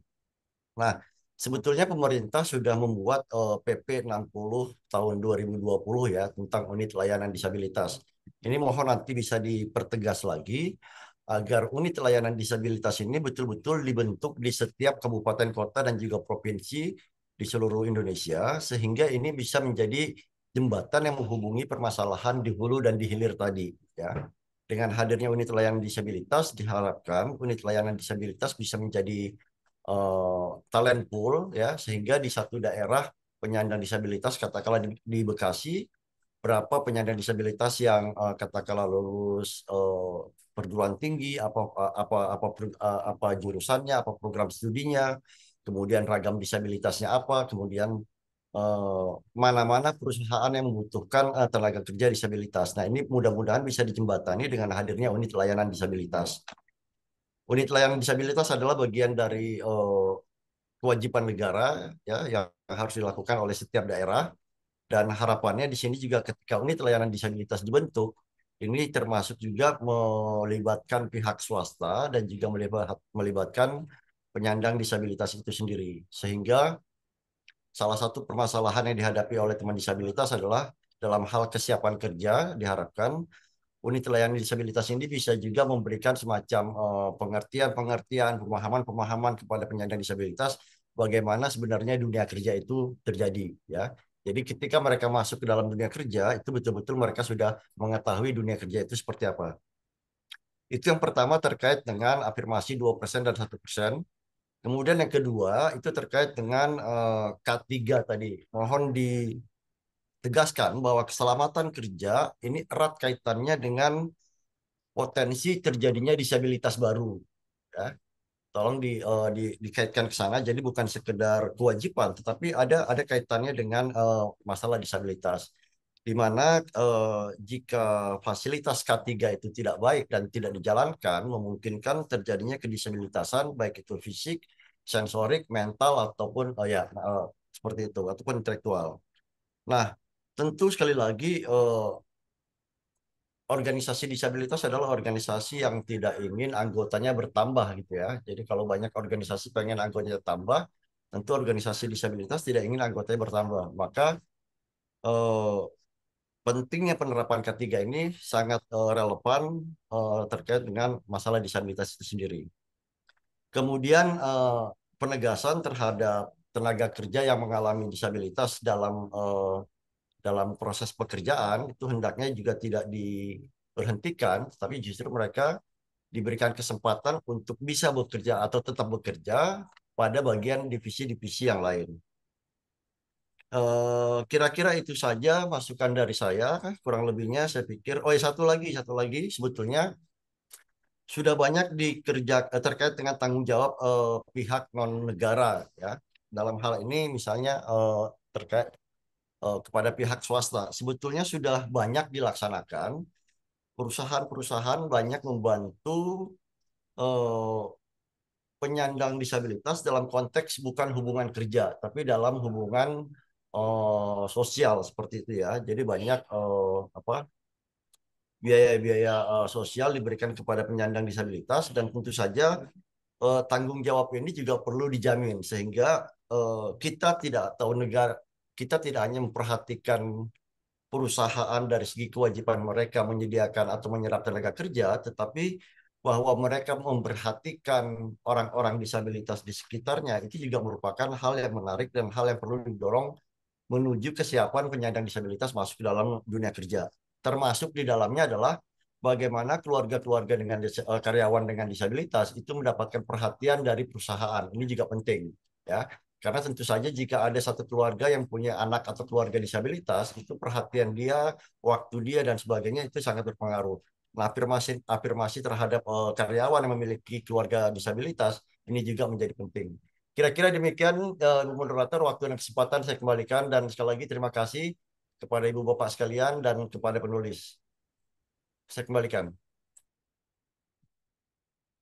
Ya, baik. Terima kasih Pak Kikin dari Komisi Nasional Disabilitas yang telah hadir bergabung dan memberikan respon. Kami undang kembali Ibu Bapak yang hadir bersama kami di Zoom bersedia untuk memberikan respon dari draft 02 ini. Kami persilakan bisa menyebutkan nama dan kemudian lembaganya masing-masing. Silakan Ibu Bapak. Atau kita undang saja ya Bu Anis? Siapa? Kalau bisa raise hand, silakan. Bapak Ibu yang ingin raise hand, silakan. Albar. Assalamualaikum. Ya, Waalaikumsalam. Betul, Silakan Ibu. Pak, nama dan mungkin lembaganya, silakan. Izin Ibu Ketua. Saya Kusmianto dari Komnas HAM Perwakilan Kalimantan Barat. Saya ingin eh, masukan atau mungkin pertanyaan juga ya. Dari tadi ada materi yang disampaikan Pak Al-Ghifari terkait dengan kelompok pekerja rentan ya. Itu ada 6 poin yang salah satunya pekerja perempuan, pekerja anak, pekerja rumah tangga, pekerja disabilitas, pekerja imigran, dan pekerja muda. Mungkin eh, bisa dimasukkan lagi satu pekerja, yaitu pekerja lansia. Karena di lingkungan kita masih ada lansia-lansia yang mereka mungkin tidak mau menyandungkan tangan untuk meminta-minta, mereka lebih baik bekerja, walaupun pekerjaan itu mungkin dipandang orang hanya sebelah mata. Dan mungkin dari mereka juga hanya tinggal sebatang kara atau tidak mempunyai rumah tempat tinggal. Mereka untuk memenuhi kebutuhan hari-harinya, mereka bekerja untuk walaupun tidak seberapa penghasilan. Mungkin itu bisa jadi masukan dari saya. Sekian, Ibu. Terima kasih. Baik, terima kasih Pak Agus dari kantor perwakilan Kalbar. Idenya luar biasa. Kita catat di tim. Selanjutnya kami mengundang kembali Bapak Ibu mungkin dari Kemlu atau dari BKD atau dari Disnaker.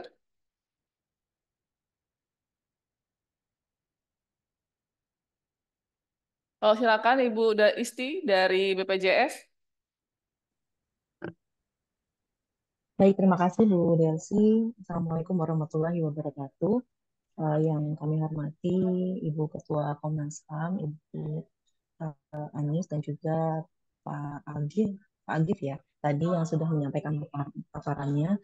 Izin memperkenalkan diri, Bapak Ibu, saya kami perwakilan dari Kedeputian Bidang Perluasan dan Kepatuhan Kepesertaan BPJS Kesehatan Kantor Pusat.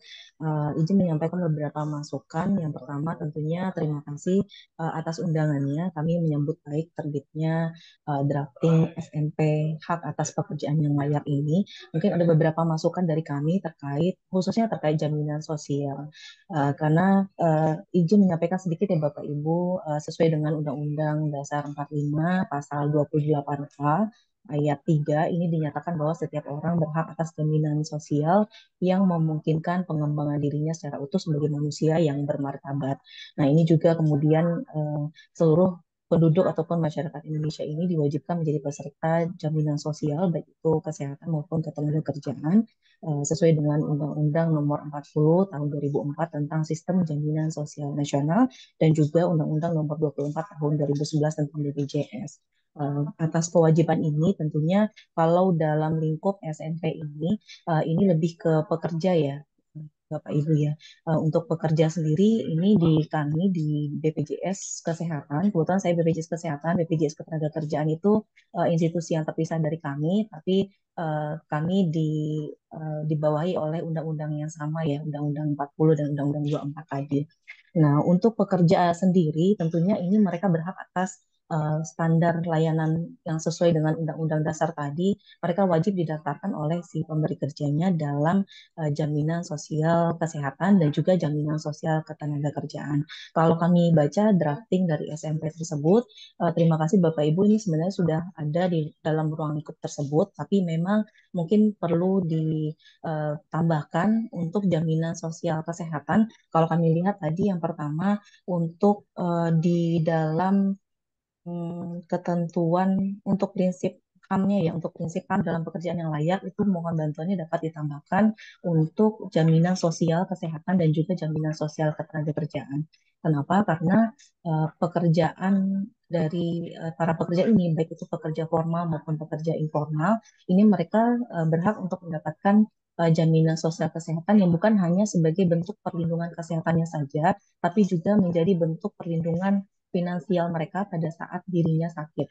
Kebetulan kalau BPJS Kesehatan itu tidak hanya untuk pekerjanya saja, tapi juga anggota keluarganya. Jadi pada saat ada anggota keluarganya ataupun dia sakit di luar hubungan kerja, maka ini yang akan menjamin adalah BPJS Kesehatan dalam program JKN.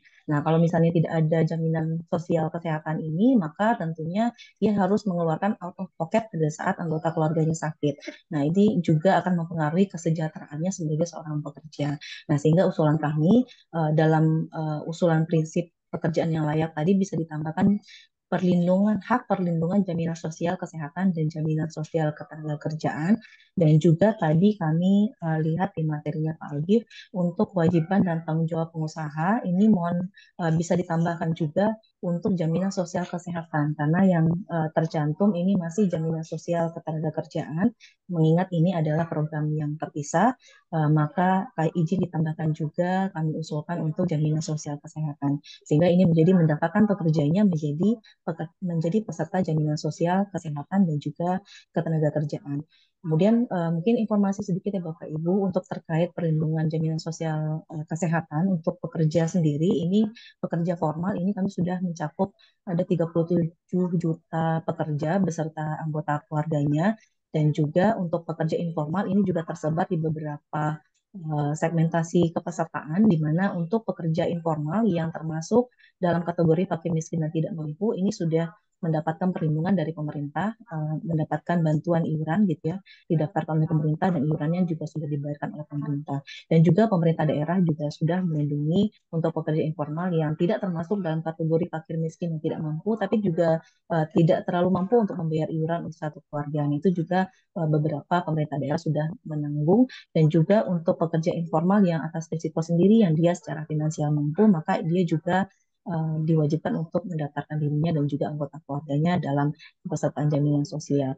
Dan juga kami juga mendukung ini tidak adanya diskriminasi dalam pemberian hak atas pekerja, termasuk juga dalam pemberian hak dalam jaminan sosial Bapak Ibu, karena untuk jaminan sosial kesehatan ini tidak memandang level jabatan, jadi mau dia pegawai tetap ataupun pegawai kontrak, ini pegawai kontrak ini juga tetap berhak untuk mendapatkan jaminan sosial, termasuk juga untuk pemenuhan haknya secara ketentuan perundang-undangan ini juga selaras. Jadi bisa jadi dia sudah didaftarkan sebagai peserta dalam jaminan sosial, tapi kadang-kadang iurannya kami mendapat laporan iuran dari pekerja ini dibebankan seluruhnya kepada pekerja. Nah, sementara sesuai dengan ketentuan peraturan perundang-undangan untuk iuran dari pemberi kerja ini ada kontribusinya yang lebih besar. Jadi kalau di program JKN ada iurannya 5%, 4%-nya itu menjadi tanggung jawab pemberi kerja, dan 1% saja dari gaji dari pekerja. Nah, ini ada juga kondisi hak dari pekerja ini tidak ditunaikan 4%-nya dari si pemberi kerja, namun malah dibebankan pada si pekerja. Nah, tentunya ini juga akan berpengaruh terhadap kesejahteraan si pekerja. Mungkin itu Bapak Ibu terkait perlindungan sosial, kesehatan, dan juga ketenagakerjaan. Mungkin kami usulkan bisa dimasukkan ke dalam SMP ini. Terima kasih dari kami. Billahi taufiq wal hidayah. Wassalamualaikum warahmatullahi wabarakatuh. Baik, terima kasih Bu Isti atas catatannya dan remindernya. Kita akan kumpulkan dulu masukan dan respon. Silakan kami mengundang Bapak Ibu yang lain memberikan respon atau tanggapan. Silakan raise hand. Ini masih ada beberapa lembaga yang hadir. Ini ada dari Kemlu, dari BKD. Mungkin ada catatan-catatan yang bisa kami terima atau di-share di dalam kegiatan ini. Dari Disnaker juga silakan bagi yang ingin memberikan respon.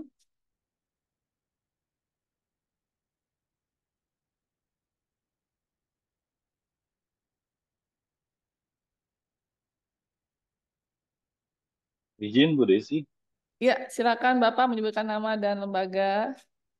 ya izin saya Prasetyo dari Sekjen Binusnaker dan P3 Kementerian Ketenagakerjaan. Kebetulan saya ditugaskan untuk bisa mengikuti Zoom ini oleh Ibu Koordinator. Ada beberapa hal yang beliau titipkan terkait dengan apa namanya draft SNP yang sudah disampaikan kepada kami, yang sudah kita download. ada beberapa hal terkait dengan dasar-dasar hukum ya. Di sini kita masih melihat ada undang-undang jam sostek yang sudah tidak berlaku atau dicabut lagi ya. Undang-undang 3 tahun 92 di di Romawi 7 saya lihat masih ada di situ Undang-Undang 3 tahun 92 tentang jaminan sosial tenaga kerja yang sebenarnya itu sudah dicabut dengan Undang-Undang 24 tahun 2012 tentang BPJS. Selanjutnya ada juga titipan dari koordinator terkait dengan penggunaan kata-kata marginal dalam aksesibilitas yang apa namanya dipertanyakan maksudnya penggunaan kata marginal itu apa gitu kan karena dikhawatirkan ini masih terlihat bahwa di Indonesia itu masih ada kelompok-kelompok masyarakat yang dimarginalisasikan oleh kelompok masyarakat yang lain. Ini sangat mengkhawatirkan dan saya melihat juga bahwa banyak-banyak di apa namanya di aksesibilitas itu kata-katanya juga masih kata-kata yang bersifat translate gitu ya, hasil-hasil translate gitu. Bukan dari penulisan yang ditulis oleh penulis orang Indonesia gitu kan. Mungkin itu dari translate dari Google Translate. Uh, Selanjutnya terkait dengan K3 Bu, K3 mohon diambil dicuplik saja Undang-Undang K3 yang memang sudah ada dan sudah ditetapkan konvensinya oleh Indonesia. Adapun untuk konvensi ILO 155 itu kan belum kita ratifikasi. Jadi mungkin hanya sebagai peraturan tambahan aja yang tidak bisa menjadikan acuan untuk digunakan sebagai dasar hukum terkait dengan K3 konvensi 155. Mungkin itu Bu yang kami perlu sampaikan. Demikian, terima kasih. Assalamualaikum warahmatullahi wabarakatuh. Baik, terima kasih Pak M. Prasetyo atas catatan dan masukannya. Kita akan diskusikan nanti dengan tim. Terima kasih banyak. Baik, selanjutnya Ibu Bapak yang lain dari kementerian atau lembaga yang lain. Apakah ada yang ingin memberikan respon atau tanggapan dari draft 02 ini? Atau mungkin dari BKD atau dari Kemlu? Atau dari BNPT, silakan. Izin Bu, Ya, Delsi, silakan Bapak. Fajar Bu. Silakan Pak Fajar. Ya, terima kasih kesempatannya Bu Delsi yang kami hormati Ketua Komnas HAM, ke Komisioner Bu Anis. Apa kabar Bu Anis? Salam sehat selalu, ibu-ibu semua. Izin mewakili Pak Direktur yang hari ini kebetulan ada acara lain di saat yang sama dan ingin menyampaikan beberapa poin terkait dengan SNP tentang hak atas pekerjaan yang layak dan kami coba langsung fokus pada beberapa halaman saja karena ini terkait dengan tusi dan tanggung jawab Kementerian Luar Negeri. Mungkin ingin kami sampaikan pertama apresiasi dan salut pada Komnas HAM yang sudah sampai ke titik ini dalam penyusunan SNP tentang hak atas pekerjaan yang layak, terutama berkaitan dengan salah satu poin kelompok rentan yang disebutkan di dalamnya adalah pekerja migran Indonesia. Ini mungkin bukan dominasi Kemlu ya, karena juga pastinya di situ Kemenaker yang justru menjadi focal point dalam pengaturan atau apa perlindungan terhadap pekerja migran Indonesia. Namun dalam hal ini atau konteks ini kami memiliki peran, memiliki apa namanya mandat juga untuk melakukan perlindungan. Bahkan menurut Undang-Undang 18 2017 Kementerian Luar Negeri memiliki tanggung jawab untuk di awal penempatan pekerja migran Indonesia yaitu melakukan pertama perluasan kesempatan kerja, ya, kemudian juga melakukan verifikasi permintaan atau job order dari pemberi kerja, kemudian baru berproses ke Kemnaker dan BP2MI.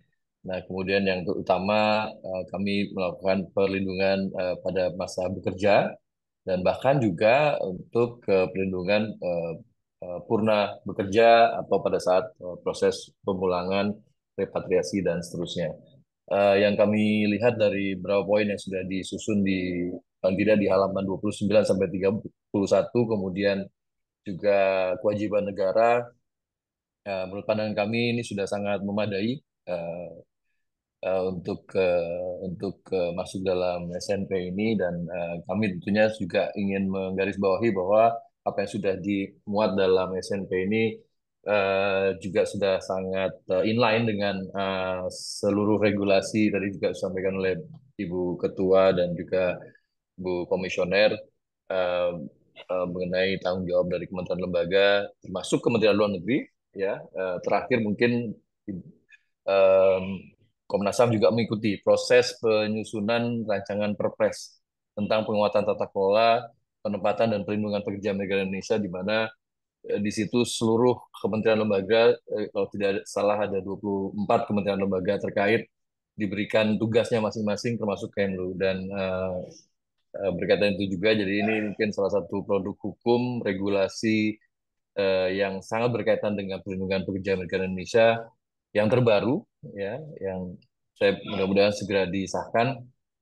Dan ini saya kira tadi saya ulangi lagi inline dengan apa yang sudah dimuat dalam SNP ini. Jadi sekali lagi kami dari Kementerian Luar Negeri sangat mendukung dan mengapresiasi apa yang sudah disusun oleh Komnas HAM terkait dengan SNP tentang hak atas pekerjaan yang layak, dan kami menunggu kalau SNP ini sudah selesai dan disahkan, kami akan siap mendukung dan juga melaksanakan.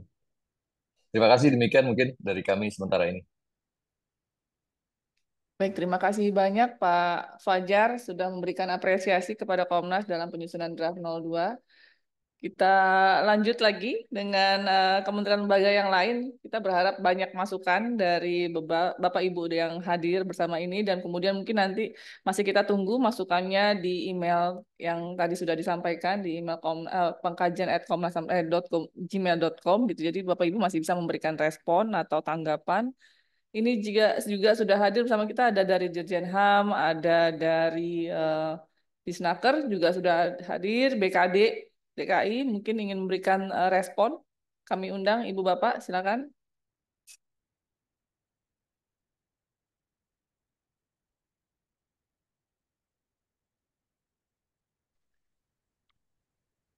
Selamat siang Bu Desi, izin Bu. Ya, silakan Bapak dari BKD, silakan Pak menyebutkan nama dan direktoratnya atau dinas, silakan. Ya baik Bu, izin Bu Desi dan pimpinan rapat.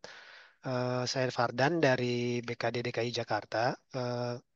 Mohon izin menyampaikan untuk pendapat kami terkait dengan forum yang diadakan siang ini terkait dengan hak untuk mendapatkan pekerjaan yang layak. Bahwa memang sebenarnya di BKD Provinsi DKI Jakarta itu lebih khusus memang mengatur lebih ke internal. Artinya memang kita pengaturan terkait dengan ASN kita di internal kita gitu. Mungkin nantinya akan ada tambahan lagi dari Disnaker ya. Mungkin yang lebih apa namanya ya, lebih PIC-nya lebih cocok di sana karena memang dia pengaturan terkait dengan tenaga kerja keseluruhan di wilayah DKI. Namun mungkin jika ada masukan dari BKD mungkin terkait dengan pekerjaan sesuai dengan temanya terkait dengan pekerjaan yang layak. Karena memang kalau kami mengatur ASN secara rigid itu sudah diatur secara cukup rigid ya kalau untuk terkait ASN gitu. Karena memang kita juga tidak masuk di kategori Undang-Undang Tenaga Kerja gitu. Kami bukan tenaga kerja, memang ASN, dan memang itu sudah cukup rigid pengaturannya, jam kerja, pola karir, dan seterusnya gitu. Jadi memang mungkin yang perlu, kalaupun ada masukan yang perlu ditambahkan adalah terkait dengan eh, hak-hak dari disabilitas. Contohnya saat ini yang berjalan itu memang sudah ada undang-undangnya maupun PP-nya gitu. Jadi memang sudah ada PP 70 2019 dan juga PP 60 2020 yang membentuk, yang ada keharusan untuk membentuk unit layanan disabilitas. Nah, itu memang saat ini yang perlu ditambahkan adalah terkait dengan implementasinya. Artinya memang pada kenyataannya pegawai-pegawai di kami ASN terutama yang mungkin memiliki disabilitas misalnya akan mengikuti diklat. Nah, secara real mengikuti diklat misalnya dia tunanetra apakah atau disabilitas lainnya gitu. Apakah mereka mempunyai eh, akses yang cukup untuk dapat mengikuti diklat tersebut misalnya ada bahasa isyarat gitu. Kalaupun ada bahasa isyarat, siapa yang bisa memberikan bahasa isyarat tersebut? Apakah sudah tersedia di masing-masing instansi gitu? Karena memang pada dasarnya seperti yang dibahas sebelumnya tadi bahwa seluruh pegawai termasuk ini kan tadi pegawai rentan ya berarti ya termasuk dalam kategori rentan itu mereka bagaimana caranya bisa mengembangkan karirnya kalau sarananya pun belum lengkap gitu. Jadi mungkin bisa tambahan-tambahan seperti demikian. Artinya memang ada saran-sarana yang perlu ditambahkan bagi para pegawai rentan tersebut, salah satunya untuk para disabilitas gitu. Jadi selain aksesibilitasnya gitu atau contoh konkretnya misalnya bahasa isyarat tadi gitu ataupun diklat khusus untuk mereka dan seterusnya. Jadi memang concern kami di BKD itu lebih kepada internal di ASN kami. Kalaupun memang karena pun di atasnya pun sudah ada aturan terkait dengan 2% gitu. Jadi 2% untuk disabilitas itu memang sudah ada jatahnya sesuai dengan undang-undang dan PP turunannya bahwa memang ada 2%. Namun 2% yang ada itu pun mungkin masukannya di forum kali ini adalah setelah ada 2% masuk pegawai ASN yang masuk di Pemda ataupun Pemda lainnya, mungkin nanti lebih diperjelas terkait dengan aksesnya, fasilitasnya dan seterusnya gitu. Karena tadi memang dia butuh pengembangan sebagai karir pegawai, dia juga butuh apa namanya akses untuk bisa melaksanakan diklat gitu, dan juga misalnya fasilitas sarana prasarana, misalnya komputer yang memang ramah terhadap disabilitas dan seterusnya itu termasuk sarana prasarananya, aksesibilitasnya dan seterusnya itu mungkin yang perlu ditambahkan. Nah, demikian dari BKD karena kami mengatur terkait dengan internal pegawai ASN kami. Mungkin nanti akan ada tambahan dari Disnaker untuk secara umum atau secara ketenagakerjaan secara umum di DKI. Terima kasih. Baik, baik, terima kasih banyak Pak Fardan dari BKD DKI Jakarta atas masukannya. Ini lebih ke hak-hak untuk tenaga kerja disabilitas ya. Baik, kami akan catat. Selanjutnya, apakah dari kementerian lain, mungkin dari Disnaker atau dari, sebentar ini saya cek lagi, Bapak Ibu yang sudah hadir, ini banyak yang tidak ada ini ya lembaganya. DPP KUKM atau dari Dirjen HAM, kami persilakan bisa memberikan responnya pada diskusi konsultasi publik ini.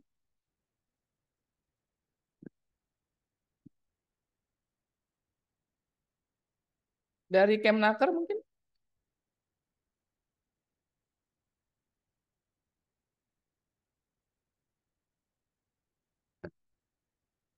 Kalau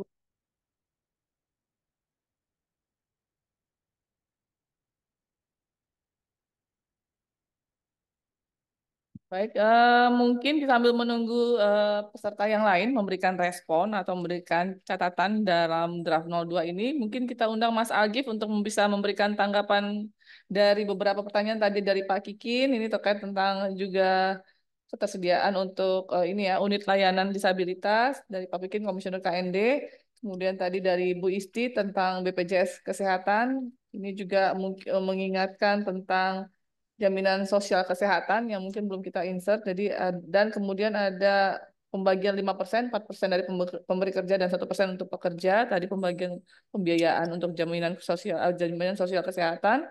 Terus tadi ada Bapak M. Prasetyo dari Binwas Naker dan K3 juga tadi sudah memberikan respon tentang undang-undang yang mungkin sudah tidak berlaku. Dan kemudian K3 yang keempat tadi ada Pak Fajar Nuradi dari Kemlu yang memberikan apresiasi untuk disusunnya draft 02 ini. Kemudian terkait juga dengan kelompok rentan dalam pekerja migran. Dan terakhir tadi ada Pak Fardan dari BKD DKI yang juga mengingatkan untuk catatan kita bagi pegawai khususnya internal ya sebagai PNS atau pegawai daerah untuk layanan bagi disabilitas terkait dengan Sarpras, kemudian ada diklat-diklat, dan kemudian persiapan dari unit atau dinas terkait.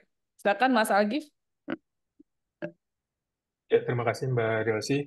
Terima kasih Bapak Ibu semua yang sudah memberikan masukan, saran, dan juga kritik terhadap draft SNP 02 ini.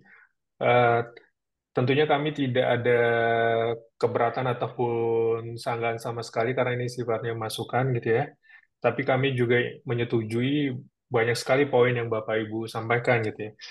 Tadi ada Pak Kikin dari Komisi Nasional Disabilitas yang meng-highlight bahwa permasalahan ini terkait hak penyandang disabilitas dalam hal akses pekerjaan itu ada masalah di hulu dan di hilir dan juga implementasi unit layanan disabilitas ini juga mirip dengan yang disampaikan oleh Pak Farhan dari BKD. Isunya bukan hanya akses lagi, tapi bagaimana kesempatan ataupun fasilitas bagi pekerja disabilitas. Saya pun pribadi juga menemui beberapa hari lalu ada diskusi gitu ya bahwa ada perusahaan yang menerima pekerja disabilitas tapi tidak memberikan fasilitas ataupun sarana yang layak gitu sehingga si pekerja disabilitasnya kesulitan untuk menyesuaikan dengan pekerjaan yang diberikan kepadanya. Kemudian isu yang menarik tadi juga Pak Kikin menyampaikan bahwa soal K3 ini juga berkaitan dengan disabilitas karena bisa jadi ada pekerja disabilitas baru karena K3 yang tidak sesuai ketentuan ataupun terjadi kecelakaan kerja yang tidak diinginkan tentunya. Nah, ini juga jadi highlights oleh Pak Kikin tadi bahwa harus ada perlindungan pekerja disabilitas yang karena ada permasalahan K3 itu jangan sampai di PHK tapi dipekerjakan di sektor lain ataupun di tugas lain yang bisa dia kerjakan sesuai dengan kondisinya. Kemudian menarik tadi Pak Kusmianto dari Komnas HAM Perwakilan Kalbar juga ada pembahasan khusus terkait pekerja lansia. Ini juga isu yang tadi saya sampaikan, ada diskriminasi usia di Indonesia, ada batasan umur, sehingga pengusaha saat ini banyak hanya tertarik misalnya dengan pekerja usia 18 sampai 25 ataupun maksimum 30. Setelah itu mereka tidak tidak mereka tidak menerima pekerja dengan usia di atas 30, apalagi yang sifat yang pekerja lansia gitu. Ini tentunya ini bertentangan dengan komentar umum hak atas pekerjaan yang layak dan juga kita bisa melihat nanti di bagaimana implementasi di negara lain, misalnya di negara maju seperti Australia ada undang-undang tenaga kerjanya ataupun Fair Work Act-nya mereka itu membahas secara khusus mengenai mature age workers ataupun mature age employment gitu ya, di mana pekerja dengan usia lansia 65 itu juga ada jaminan khusus ataupun perlindungan dari negara baik itu jam kerjanya ataupun upahnya dan seterusnya. Dan makanya di negara maju sering kita lihat bahwa banyak pelayan-pelayan ataupun pekerja-pekerjanya eh, kok tua-tua ya gitu ataupun sudah lansia tapi masih masih bekerja. Dan ternyata itu memang juga bagian dari hak mereka untuk tetap mendapatkan pekerjaan selain tentunya hak mereka atas pensiun dan segala macam jaminannya ketika pensiun. Bu Isti, terima kasih. Bu Isti Angelia dari BPJS Kesehatan tadi sudah mengingatkan bahwa ada jangan lupa soal jaminan sosial kesehatan mungkin luput dari kami tim penulis itu ada di beberapa aspek sehingga tim penulis perlu lebih cermat untuk melihat soal jaminan sosial kesehatan dan tidak disamakan dengan jaminan ketenagakerjaan karena itu yang berbeda. Kemudian ada penekanan terkait soal diskriminasi dalam pemberian jaminan sosial bahwa harusnya pegawai tetap ataupun tidak tetap memiliki hak yang sama didaftarkan di program jaminan sosial kesehatan dan juga ketenagakerjaan dan bagaimana penerapan kewajiban perusahaan untuk membayar uang jaminan kesehatan ataupun jaminan ketenagakerjaan. Jadi tidak semua itu ditanggung oleh pekerja, melainkan juga ada kewajiban pengusaha di sana. Tapi saya juga punya satu isu sebenarnya soal ini. Bagaimana dengan pengusaha yang mau menanggung keseluruhan. Karena ternyata saya menemukan kasus ada pengusaha mau menanggung keseluruhan, tapi secara teknis itu mengalami kesulitan. Saya nggak tahu ini apakah bisa diselesaikan di SMP, diakomodir di SMP, ataupun memang ini ranah yang aturan lebih khusus di BPJS. Tapi setidaknya ada acuannya di norma yang lain gitu. Karena saya menemukan satu kasus pemberi kerja mau memenuhi secara penuh, tapi kemudian ada hitung-hitungan dan kemudian secara teknis sulit untuk input gitu ya. Itu jadinya tetap akhirnya kemudian dibagi pembayaran oleh pekerja dan pembayaran oleh pengusaha. Kemudian Pak Prasetyo dari BIN Wasnaker dan K3 ini terima kasih banyak atas masukannya. Pertama soal update peraturan perundang-undangan, kemudian penggunaan term kelompok marginal ini kami akan sesuaikan tentunya dengan nomenklatur dan juga standarnya Komnas HAM tentang penyebutan kelompok marginal. Tentunya kalau kita lihat KBBI, kelompok marginal artinya kelompok yang terpinggirkan gitu ataupun kelompok yang tidak beruntung dan rentan. Nah, kemudian juga tadi ada masukan terkait kata-kata yang sifatnya penerjemahan, kami akan cek kembali apakah sudah tepat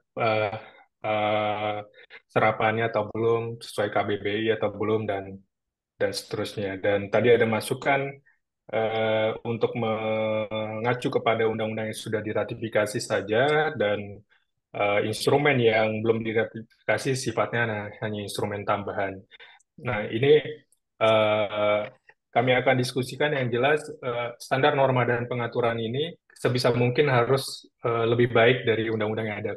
Karena kalau tidak tentunya ini akan redundant saja gitu ya, dan sebisa mungkin ini menutupi kelemahan-kelemahan ataupun melengkapi peraturan perundang-undangan yang sudah tersedia. Apalagi misalnya ada kritikan bahwa ya seharusnya Undang-Undang K3 yang sekarang sudah harusnya direvisi gitu kan, kemudian Konvensi ILO 55 harusnya sudah diratifikasi oleh Indonesia gitu. Kemudian Pak Fajar Nuradi dari PWNI Kemlu, terima kasih masukan dan remindernya bahwa ada penyusunan dan ada perpres tata kelola penempatan buruh migran yang itu juga multi stakeholders gitu. Jadi kami akan harmonisasi ataupun lihat dengan apa sinkronkan dengan perpres tersebut, Pak Nuradi. Dan ya terakhir dari Pak Farhan dari BKD mengingatkan kembali soal hak penyandang disabilitas terkait prasarana, sarana dan prasarana dan implementasi unit layanan disabilitas. Ini mungkin bisa ada penekanan di dalam standar norma dan pengaturan ini terkait implementasi dari undang-undang dan peraturan pemerintah yang telah ada, termasuk terkait unit layanan disabilitas. Sekali lagi terima kasih ada Bapak Ibu semua, masukan yang sangat sangat berharga bagi kami tim penulis, dan kami akan tuangkan di draft 03 ya Mbak Delsi. Terima kasih. Baik, terima kasih Mas Algif atas responnya. Tadi banyak sekali masukan yang telah kita terima. Mungkin ada beberapa yang luput dari tim, tapi ini bagus sekali. Jadi dari 3 kota ini dan yang ini di Jakarta, kita menerima masukan lebih ke arah substansinya dan banyak sekali catatan untuk perbaikan ya. Mungkin mudah-mudahan nanti dari 3 kota ini dan mungkin link yang kami sebarkan secara online di websitenya Komnas untuk memberikan respon bisa memperkaya lagi dari draft 02 sehingga menjadi final. Baik, kami sekali lagi mengundang Ibu Bapak untuk memberikan respon dari draft 02 ini. Siapa tahu mungkin ada beberapa yang perlu kami highlight. Mungkin dari Kemnaker, mungkin Ibu Sonia. Iya, Ibu, terima kasih waktunya. Baik Ibu, untuk mungkin saya agak sedikit ingin bertanya dan memberikan sedikit masukan terkait yang di poin 19 di awal ya Bu ya. Di situ kan disebutkan cuti haid dan cuti melahirkan ya. Ibu dari Komnas HAM dari tim penulis itu mengambilnya dari terminologinya dari Undang-Undang 13K atau memang mengambil dari konvensi, karena kalau dari Undang-Undang 13 Ibu ini itu terminologinya itu adalah terkait dengan istirahat melahirkan dan istirahat haid itu sama istirahat ibu yang memang banyak sekali dilanggar oleh perusahaan. Mungkin itu aja Ibu, terima kasih. Oh, ya, baik, terima kasih Bu Sonya. Tadi saya coba ulang ya, karena suaranya agak kurang jelas. Bu, tadi mungkin ada suara lain di belakang tadi dari terminologi dari Undang-Undang 13 ya Bu ya? Iya, izin. Sekarang terdengar, Bu. Ya. Ya. Memang kalau dari diambil terminologi dari Undang-Undang 13, sebenarnya itu istilahnya terminologinya adalah istirahat haid, istirahat melahirkan dan istirahat gugur kandung. Hanya saya ingin bertanya aja kalau yang di sini ini diambilnya terminologinya dari konvensi atau dari Undang-Undang 13. Mohon izin kalau dari 13 mungkin dapat mengikuti terminologi dari Undang-Undang 13 izin. Terima kasih, Bu. Ya baik, terima kasih Bu Sonya sudah memberikan respon. Baik, nanti kita akan sempurnakan lagi masukannya tadi tentang istilah ya, tadi istilah dari terminologi dari haid, gugur kandung dan seterusnya. Baik, kami catat. Kami mengundang kembali mungkin dari dinas-dinas yang lain atau kementerian atau lembaga yang lain. Bapak Ibu silakan. Selamat siang Ibu. Iya, silakan Ibu. Ya, saya Anita dari Kemnaker juga. Mungkin saya hanya akan menyampaikan beberapa satu masukan terkait pekerja anak ya Bu ya. Tadi kan di dalam draft tersebut memang sudah disebutkan ya bahwa sudah disebutkan terkait regulasi yang mengatur tentang pekerja anak. Tapi mungkin saya tambahkan Ibu bahwa saat ini yang perlu dicatat juga bahwa kita sudah mempunyai peta jalan atau roadmap Indonesia bebas pekerja anak lanjutan sampai di 2045. Jadi nantinya roadmap ini akan sebagai acuan bagi seluruh stakeholder dalam melakukan upaya-upaya penghapusan pekerjaan anak. Mungkin itu saja masukan dari kami. Terima kasih, Bu. Baik, terima kasih Bu Anita. Mungkin roadmap-nya bisa kita akses di mana Bu kira-kira Bu? Bisa diakses di JDIH Kemnaker, Ibu. Silahkan sudah ada di JDIH Kemnaker. Nanti bisa dicari saja roadmap peta jalan Indonesia bebas pekerjaan anak lanjutan.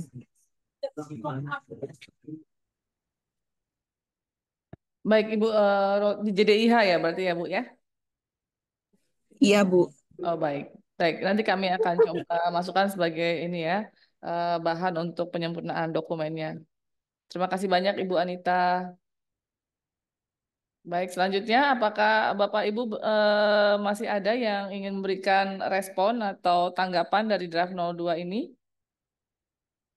Cukup banyak yang hadir. Mudah-mudahan ini bisa memberikan pengayaan dalam draft 02 yang sedang disusun. Insya Allah ya kita akan selesaikan di bulan Oktober untuk diajukan ke dalam sidang paripurna Komnas HAM menjadi dokumen yang sah yang disahkan oleh sidang paripurna Komnas HAM.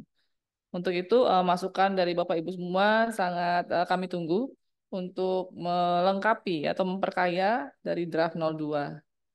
Baik Bapak Ibu, silakan bagi Ibu Bapak yang ingin memberikan respon, kami persilakan.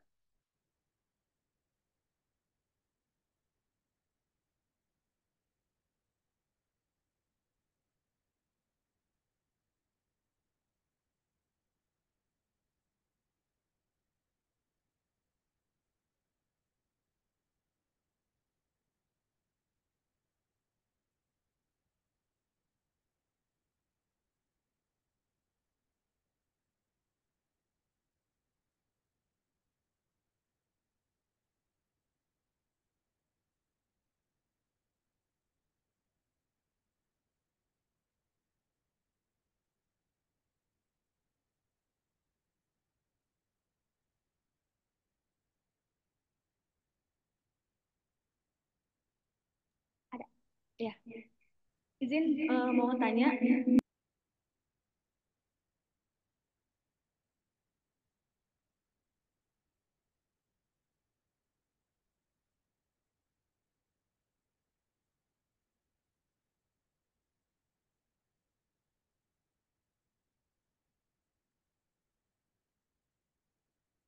izin mau tanya aja. Tadi sekilas sudah baca Ibu coba baca singkat soal draft SNP-nya. Memang bahwa sekarang kan kalau apalagi soal ketenagakerjaan tidak akan jauh lepas juga dari yang soal praktek bisnis dan hak asasi manusia. Tapi dalam SMP ini saya tadi melihat belum ada yang soal panduan dari United Guiding Principle-nya itu yang dimasukkan ke dalam SNP ini. Itu satu. Mungkin karena ada beberapa apa tuh pemberitaan sekarang pemerintah pun sudah meminta kepada contoh misalnya yang korporasi untuk mematuhi soal hak asasi manusia, juga ada soal nanti kepada badan usaha BUMN juga untuk diminta melakukan audit. Itu mungkin di dalam SNP ini untuk menjawab tantangan untuk pemenuhan atas pekerjaan dimasukkan mengenai hal itu. Itu satu. Terus kemudian ini berdasarkan praktek pengalaman kami di mediasi juga bahwa atau di Komnas HAM ada masuk pengaduan terkait yang kelompok rentan yang belum termasuk adalah soal transpuan. Seperti itu yang mungkin itu bisa diformulasikan karena faktanya ada permasalahan-permasalahan atau bisa kita bilang adanya dugaan pelanggaran HAM yang dirasa dialami oleh para transpuan yang masuk ke dalam kelompok rentan itu dengan dalih misalnya apa tuh pemerintah untuk tidak terjadinya fraud atau kecurangan, tetapi Komnas HAM sepertinya perlu juga membuat suatu standar untuk bagaimana kita melindungi para transpuan ini karena mengingat mereka sendiri dalam pekerjaannya ada banyak hal yang berbeda dengan pekerjaan pada umumnya. Seperti itu mungkin agar dapat dimasukkan ke dalam SNP ini terkait perlindungan hak pekerja khususnya para transpuan. Terima kasih. Itu aja, Bu.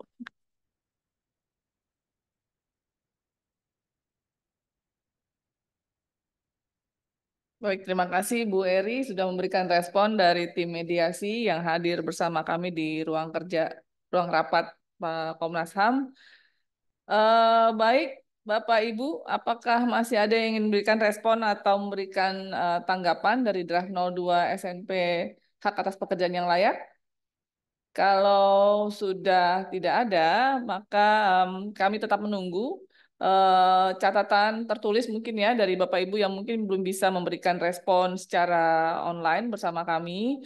Di chat sudah disampaikan dari tim bahwa nanti draft masih bisa di-download di link yang sudah dikirim melalui chat. Kemudian kami juga mengirimkan ada SNP tentang bisnis dan HAM yang kemarin sudah diputuskan waktu bulan Februari tahun 2024, standar norma tentang bisnis dan HAM melalui keputusan sidang paripurna nomor 2 dan dapat diunduh melalui link yang sudah di-share, dan kemudian Bapak Ibu juga dapat mendownload draft 02 yang sedang tim kerjakan dan mungkin perlu penyempurnaan dan formulasi yang lebih tambahan catatan atau respon yang kaya dari Bapak Ibu sekalian. Kami sudah mengirimkan link formnya, silakan, dan dapat juga mengisi daftar hadir untuk kegiatan pada pagi sampai siang hari ini.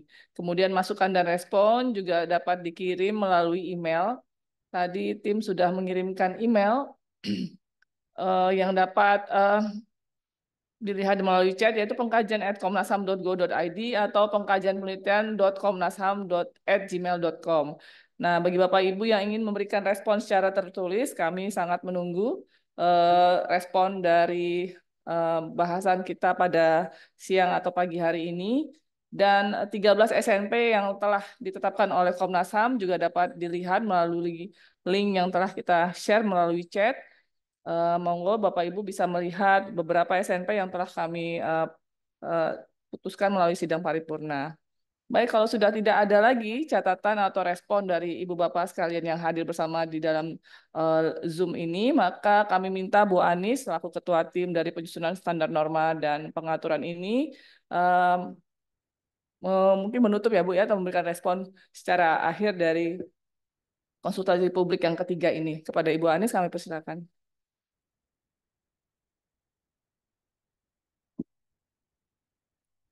Terima kasih Mbak Delsi. Bapak Ibu sekalian yang saya hormati, Komnas HAM tadi mencatat seluruh masukan yang disampaikan. Tadi sebagian sudah direspon oleh Mas Algif, mewakili tim penulis SNP hak atas pekerjaan yang layak. Masukan-masukannya tentu tadi sangat baik untuk nanti tim penyusun akan membuat draft SNP ini makin komprehensif. Kemudian yang kedua terkait dengan bagaimana instrumen internasional yang belum diratifikasi oleh pemerintah Indonesia. Tentu ini tetap akan menjadi referensi, tetapi tentu bagi pemerintah Indonesia itu tidak mengikat ya, tetapi sebagai satu referensi penting untuk tetap kami sampaikan karena dalam menyusun SNP ini kami tidak hanya berpaku kepada regulasi nasional, tetapi justru untuk melengkapi regulasi nasional kita terkait dengan hak atas pekerjaan yang layak yang kami nilai masih banyak celah-celah lubang-lubangnya gitu ya, di mana kemudian ini mempengaruhi bagaimana perwujudan hak atas pekerjaan yang layak ini belum sepenuhnya bisa dilakukan oleh pemerintah Indonesia. Untuk itulah justru SNP ini disusun dan dipublikasikan ya untuk melengkapi instrumen yang sudah kita miliki. Yang ketiga, terkait dengan usulan-usulan kelompok rentan, mulai dari lansia, kemudian transpuan, dan lain-lain, tentu ini nanti akan kami diskusikan karena berdasarkan konsultasi publik kami di Palu dan beberapa wilayah yang lain, itu juga diusulkan kelompok-kelompok rentan yang lain untuk bisa diakomodasi. Tetapi pekerja lansia kemarin juga menjadi masukan yang itu ada ketika kami melakukan konsultasi publik di Palu gitu ya, termasuk juga kelompok pekerja di pertambangan, kemudian pekerja di sektor sawit itu juga salah satu yang diusulkan untuk menjadi kelompok rentan. Tentu usulan-usulan nanti akan kami diskusikan kembali di tim untuk kemudian mana yang nantinya kami putuskan sebagai bagian dari kelompok rentan yang akan kami masukkan di dalam SNP ini. Terakhir, Bapak Ibu sekalian, jika di antara lembaga Bapak Ibu sekalian yang hadir dan sudah memberikan masukan, tetapi ingin memberikan referensi secara tertulis kepada Komnas HAM, misalnya tadi ada roadmap terkait dengan penghentian pekerja anak gitu ya. Kemudian data-data saya yakin misalnya dari KND, dari Kemenlu, dari Kemenaker ada banyak referensi yang nanti bisa dirujuk oleh tim Komnas HAM. Kami akan sangat berterima kasih karena ini akan menjadikan draft SNP ini makin kaya dan makin lengkap. Meskipun nanti tentu saja beberapa referensi tidak sepenuhnya juga akan kami ambil gitu ya sebagai bagian dari SNP ini. Terkait dengan bisnis dan HAM, terima kasih masukannya. Kalau tidak salah di bagian terkait dengan tanggung jawab korporasi itu sudah ada, tetapi kami akan lihat kembali karena pemerintah beberapa waktu yang lalu kan juga baru saja menerbitkan Perpres ya terkait dengan rencana aksi nasional implementasi bisnis dan HAM. Nanti ini akan juga kami lihat kembali termasuk juga SNP Komnas HAM terkait bisnis dan HAM. Mungkin itu yang bisa saya respon. Sekali lagi kami sangat mengapresiasi meskipun forumnya online tidak mengurangi kualitas dari masukan yang kami terima. Dan tentu saja forum ini masih akan berlanjut siang hari nanti bersama CSO dan besok dengan teman-teman dari akademisi dan organisasi internasional. Sekali lagi terima kasih Bapak Ibu sekalian. Mudah-mudahan nanti kalau SNP-nya sudah ditetapkan Komnas HAM, bisa juga kami diseminasi secara kolaboratif dengan lembaga-lembaga yang hari ini hadir maupun lembaga-lembaga yang tidak berkesempatan hadir. Saya akhiri forum pada siang hari ini. Selamat siang. Assalamualaikum warahmatullahi wabarakatuh. Waalaikumsalam warahmatullahi wabarakatuh. Waalaikumsalam. Mungkin Terima kasih Bapak Ibu semua. Terima kasih Bapak Ibu. Mas Fajar, terima kasih. Ini Pak Direktur ke depan ini. Sami-sami. Amin, amin. Sami-sami Bu Anis. Yuk, Salam makasih. sehat semua. Kami izin live.